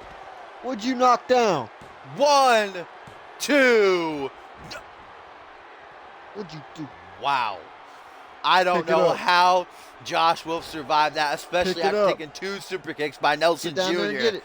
Josh Wolf sporting something new here tonight, folks. He is not losing to Bill Maverick again. Drop it again. I'm pushing you down there. Drop kick by Josh Wolf. Get off the pin. Me. 1, 2. Not even a 2 count, I don't think, there, as Nelson Jr. now rejoining the fight. Nelson down in the corner like, can this end already? I'm tired, My goodness, Josh Wolf now setting his sights on Nelson Jr. Takes him overhead with the fireman's carry. Josh Wolf lying in wait. Irish whip puts him in the corner. Nelson Jr. closes the distance. Catches the boot. Notice Josh Wolf back and forth they go. Josh Wolf now, what's he going for? Not too sure. Countered by Nelson Jr. German suplex. My God, these three. He ain't even German. And Josh Wolf again has to take a reprieve. As Bill Maverick single underhook DDT. Up to the top rope. He has his opening. Josh Wolf is taken out. Vintage Maverick. As he beckons Nelson to rise to his feet. Bill with the crossbody super kick. Oh my God. Catches him midair. Nelson Jr. into the pin. Holy crap. 1, 2, 3, and Nelson Jr. gets the win. What a match. Nelson Jr. capitalizing on the brutality between Bill Maverick and Josh Wolf. Catching Maverick. I love how Josh Wolf fell back down. Super he got up like, what happened? He was like, all right, then. He's like, oh, man. Never mind. I'm going to die now. I'm dead now. What a match. Josh Wolf, I wouldn't be surprised if we get an injury report. That Crimson Mask is nasty. Nelson Jr. takes home the win. Man, Nelson Jr. looking at some sort of title opportunity, at least the one he's been on. Here's the finish. Bill Maverick looking to finish things off with his crossbody. Nelson Jr. said, nah, take this kick, though. And then that extra stomp just for good measure, because why not? Well, I can actually think of several reasons why not. One, you might kind of like stun them, wake them up a little bit, give them that boost they need. Because like if you get kicked in your stomach, your first instinct is to raise up. If you raise up, you're not really going to get pinned. So that's one. You want me to keep going? No, that's good. I get it. Okay. Appreciate it. Nelson No problem, Jr. guy. What a tear. What a match. What a win. Are you like asking a question when you say what a win? As we get into our final matchup of the It was a evening. triple threat. Those guys, Some they're singles fighting, action coming our and way. Nelson said, "Nuh-uh." And he hit that super kick out of nowhere. And pinned him for the As 1, 2, 3. usually we see Elijah Stewart in singles action, just as he was yesterday on Genesis in that 6-man ladder What match. the But tonight hell? it is his brother, DJ Rise, Moore, rise on a stepping live into the show. ring. Sebastian Vachon got chosen. By who? The randomizer. What the fuck? DJ Moore. I don't remember the last time. I don't think he's been in singles action at all this season. That's not even DJ Moore. So we'll have to The see if he last can one was handle his own. orange. I think the last time we saw DJ Moore in singles action was actually He was at white. Ascendance. Was that Yeah, last Ascendance time we 4 seen when him in he singles action, he was white. and it was that Ascendance 4 where he beat Elijah Stewart, if you remember correctly. He kind of fell off the charts As after a white guy. Ascendance.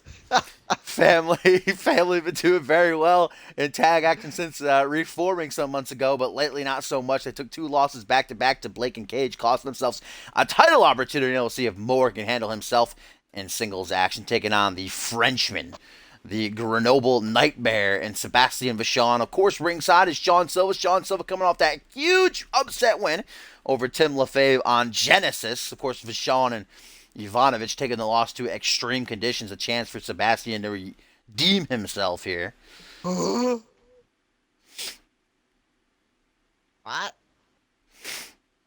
Yeah, true. I mean, he doesn't actually use the Stone Cold Stunner, but he does use a stunner. Yes, huh? Actually, it's the Whippersnapper if you want to be technical about it. Nuh-uh.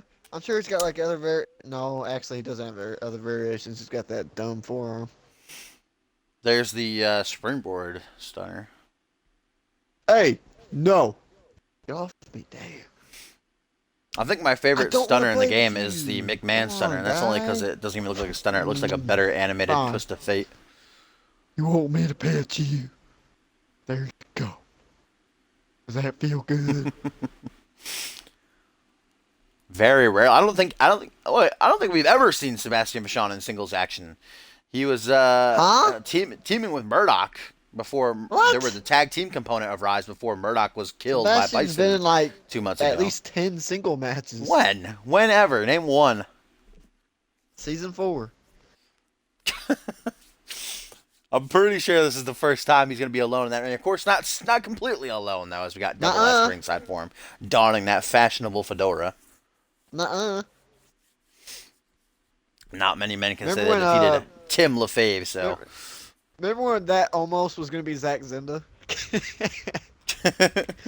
And I told you I'm not doing Rise if you have Zack Zenda and Rise.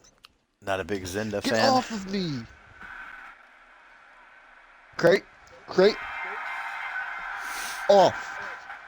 Like I said, last Go. time we saw DJ Moore in singles action was on the grandest stage of them all, Ascendance Go. 4, where he actually beat his No. half-brother there, Elijah Stewart. Of course, the past is behind them. They're back together again. Elijah out here for emotional support. As we get a tweet, guys, Go. from Josh Wolf. He says, in That's medical right now, doctor said I probably would have passed out. The match didn't end soon enough. Just wish I had a few more seconds to guarantee Maverick would be going home in a stretcher. And although Josh Wolf didn't get the win, certainly seeing Maverick pin had to feel a little bit good at least. Josh Wolf, again, not involved in the decision matchup. But he did take a whole lot of damage. Hopefully he'll be okay.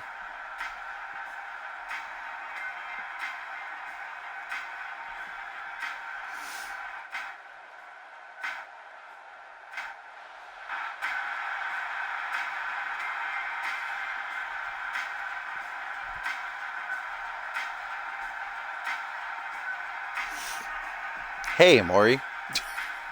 Have you not been here for the majority of the stream? Hello, greetings, salutations.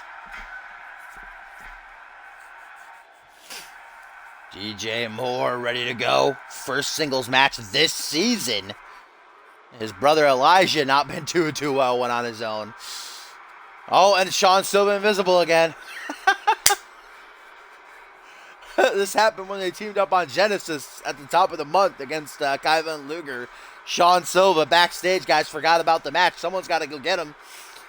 Someone's got to tell Silva the match has started. He's got to be ringside here for his guy, for his pal, for his bud.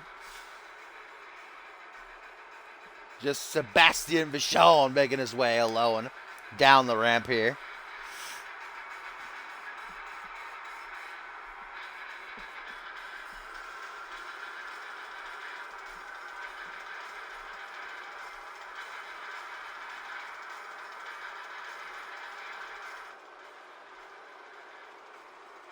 Sebastian Vachon, hailing from Grenoble, France, bringing that little French flavor to rise.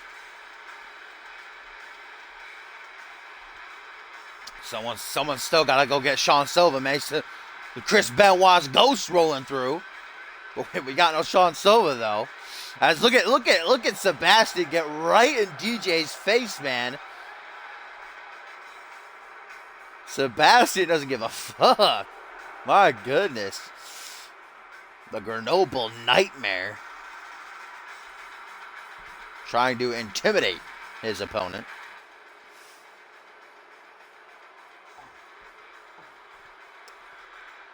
Here we go. Our final match of the stream. Main event of this live event. 2 tag team competitors breaking off to go solo. DJ Moore takes on Sebastian Vachon. And this match gets underway. Elijah Stewart ringside for his brother DJ. Sean Silva with that fedora in tow finally has arrived ringside.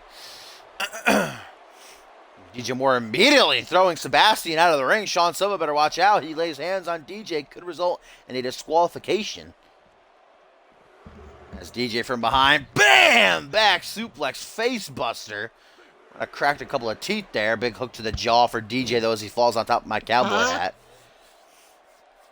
I miss, you missed Sean Silva being invisible during the entrance. No.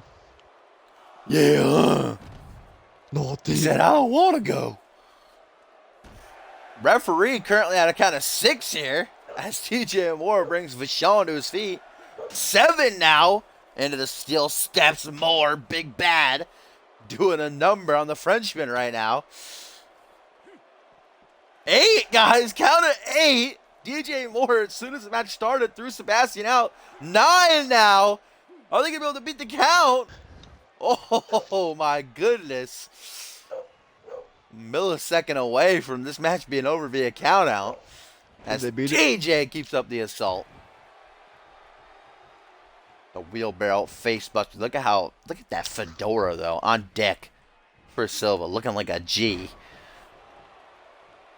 Tornado DDT connects by Vachon as he stomps down onto the forearm of DJ. Now locking in a camel clutch. Oh, Bubba gonna fuck his ass, break his back, make him handbell. As he wrenches back. DJ Moore blew escape, and there's Sean Silva. The words of the devil. Distracting DJ. Sebastian able to capitalize, and DJ got him 300 pounds. Sebastian up onto his shoulders, drops him back. DJ now kicks out the knee. Charges him, Lutez press, and rains down some rights. Over and over and over again. Into the pin goes DJ now, looking to finish early. 1, 2, only a 2 count. Elijah looking around, not a big fan of the tactics of Sean Silva. Oh, there's the shoulder claw of doom by Big Bad. Putting the work in right now. Sebastian put into a seated position. Things not going so well for the Frenchman thus far. Oh, battles back to his feet though. Not done yet. Some hooks to the midsection. Big one to the jaw. Creates distance now. Irish whip off the ropes. Rebounds into a spine buster. Shades of one Paul Anderson with that. Spine buster. Now over and over and over again. The ferocity beginning to show here. Sebastian just doing some damage. Going for a jumping cutter. More don't want any of it. Takes that punch though. Russian leg sweep, keeping it classic. So, as he what's goes that for the pin. scar on Sebastian's back? You 1, never told me. 2. It's not a scar, it's a tattoo. No, it's a scar. Sebastian to his feet. What's Looking to that kick scar? DJ down. Oh, God, look at Sean Silva ringside, Hello? guys, skulking about. Digging under the ring, going to throw in a steel chair. Trying to aid his stablemate. The ref I hope he hasn't don't hit seen it. that scar on his back. It might DJ open Moore up. Hadouken! Right to the heart of Sebastian Vachon. DJ's amped What if up, some of those baby, as stitches now fall out? he looks to finish. Big bad. Less is more. Will that be enough to finish? If Sean Silva stays out of it, I think it might. Making sure there ain't no rope break shenanigans. 1, 2. Only a 2 count. I'm 20 indeed. Maury is, I think Maury's 14. Most people on our website are around 20. 20, mid-20s. A couple of 30-year-olds. And then Tomcat. Who actually is like 5. As we get a lateral press from Sebastian. Referee finally disposes of the steel chair. Overhand punch. Blocked by DJ. Charges. Back body drop. Sending ripples of pain up and down his spine. Net crank employed. I know Tim somewhere right now is marking hard. Brought up to his feet. Sebastian charges. And look at... Oh, no. I was actually excited to see the float over DDT. The way that Sebastian hits is so, like, nasty. Oh, counters his DJ. And now less is more a second time. Oh, but look at Sean Silva. Hard at work. Allows Vachon the time he needs to get back to his feet. DJ foolish enough to fall for this. And now he's going to pay. Sebastian brings down the elbow. Everyone's silent, made everybody think he was 23. Borton just turned legal, I'll have you know. It turns out he was like 11. I remember when Bunko fucking like found everyone's Facebook and was talking mad shit. Oh, big knee to the side of the head. Might have cracked the skull of DJ Moore. Sebastian's not done though. Snapmare here by the Frenchman. Kick to the spine. Sean Silva with his arms crossed. I don't know how Silva hasn't been ejected yet. Throwing in steel chairs. Keeps distracting DJ Moore. John Cone very lenient here on this live event. As Sebastian going to return to these outlaw stomps over and over again. Down to the chest. Tries for the pin. Elijah Stewart, meanwhile, the Good Vibes Kid not getting involved at all. Just out here for moral support.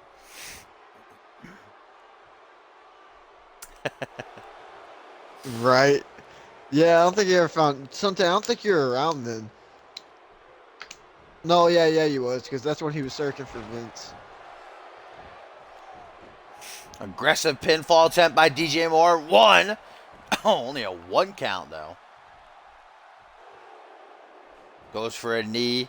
Sebastian able to move out of the way quickly. Dude, straight up, like, I shit you not, silent, like, fucking his mic just, like, wasn't working, or he got rid of it or something for, like, 3 months after everyone found out he was, like, 13. DJ Moore, of course, bringing the power to this matchup. Sebastian, not a high flyer speedster, but he's certainly got the speed advantage over DJ without a doubt. Sebastian Try to more get of him a to bring brawler back Abbott downright. Bass. Oh, gator roll now by Sebastian. Transitions into a crossface. Abbott Bass who beat Xander Slate that one time. I never want to see him again. I remember I told him one time that Abbott Bass won the world championship. And he was like, no, and he popped into your stream, and he was a minute, man. Sebastian, arms raised in dominance as what's he looking for here? Oh, we're not going to find out. DJ slick with these stick and pin counters tonight, baby. Shooting for perhaps a third. Less is more. Sebastian wants nothing to do with it. Sit out sidewalk slam. Looking at DJ with a pure disgust. Elijah Stewart clapping his brother on. Moore bringing the Frenchman to his feet. Hadouken again! Nearly piercing his chest. Yeah. We need all those WCF originals on Harry Genesis. Wood. I'll make Harry Wood admin so he can nuke the site. Just like the good old times. Let him take over NXT. Oh, DJ Moore using Sebastian's own momentum against him. Small package. 1, 2. Oh, he almost got it. And now DJ, he's had enough. Third time could be the charm. Kick to the gut. Going for the old school less is more. Sebastian says, F that ish though, homie. Trips him up, and now Sebastian going to put him on his stomach. Going to flip him over, changed his mind. Can't, is that what he wants to do here? Headbutt to the nether region. Surprise blowjob. As now Vachon. Seems like DJ's put up some kind of force field. Trying to break it. Suplex attempt by Vachon. Stalled by DJ. Beautifully done into a suplex of his own. Hooks the leg. 1, 2. Only a 2 count. Again, DJ goes for that knee, and again, Sebastian able to move out of the way. Spine buster. Boot to the jaw. Wow, Tim. Not even asking about the Cage Blake match. Yeah, but Borton won. He did. He hit Borto and tried to go for the pin. Kaiva kicked out, so then he escaped. He said, nah, I'm winning. I'm done. Borton, a 2-time international champion now. He's getting a European uppercut from the Frenchman. There's that. Float over DDT, man. Maury said it. Nasty. You know what I find Arms hilarious? out wide. Sebastian. In between the last pay-per-view and this upcoming pay-per-view, fucking Gumbel lost both his belts. Elbow to the back of the head. DJ Moore using his own weight as a weapon. That time it backfired, though. Caught double knees to the spine. Now Sebastian, this is what he tapped out Kaiva with in that tag match some weeks back. The powerbomb, and if that's not enough, he'll transition right into the Boston Crab.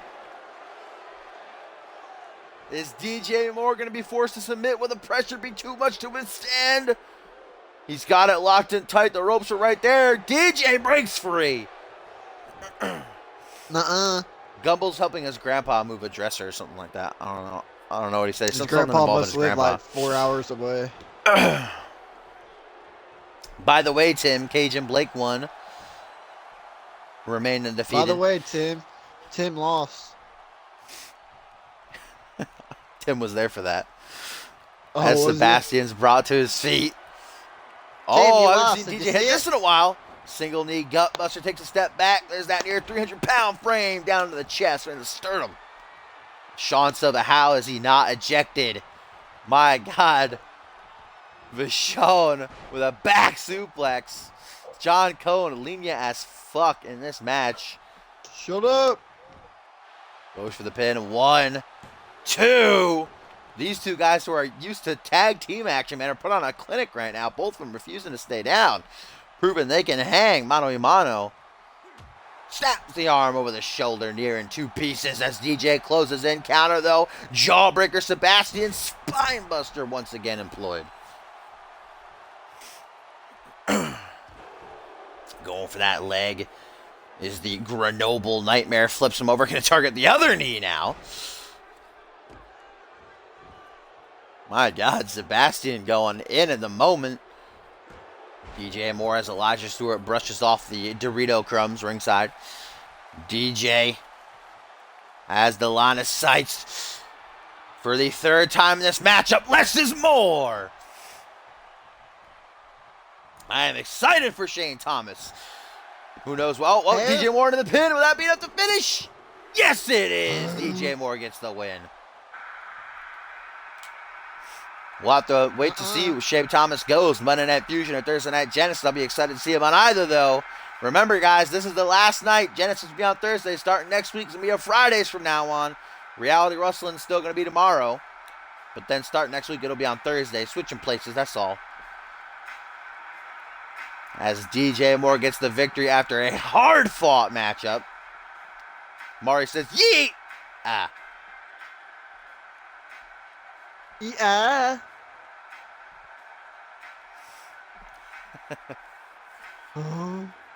What a matchup between these two superstars. Sean Silva looking disappointed ringside. No, you know what, Borton? Bryce is better than that. He's a future world champion. I got you, Batman.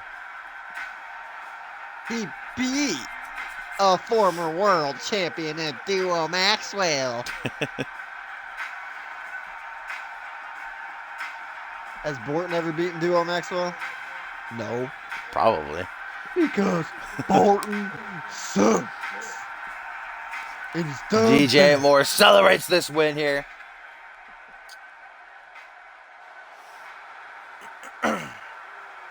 Sebastian just needs Murdoch. He's not the same without him. Get well soon, Murdoch. DJ Moore just leaving out Elijah. In the group. And ladies and gentlemen, that brings an end to our stream. As always, if you like what you saw and you want to see more, make sure you follow me. We'll be live next for Reality Wrestling tomorrow, probably around 12-ish. What's the card? Midday. The card is we've got for the main event Andrew Briggs and D'Angelo Prince in a Cyborg Invitational match. Super excited for that. We've got Freddie Osborne and Cameron Harris one-on-one. We've got I forget what I made the two Genesis matches. Those two alone should sell you. The chili. Well, that's all for now.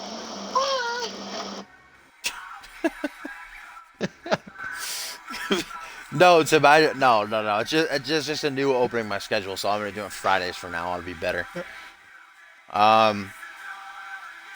So yeah, there you go. Tim just posted a link for you in the chat. If you want to join, there's our website. You're more than welcome to put your call on the program. We'd love to have you. All the past episodes on my YouTube channel, link to my Twitch info page if you want to check those out. And so we will see you tomorrow for some reality wrestling.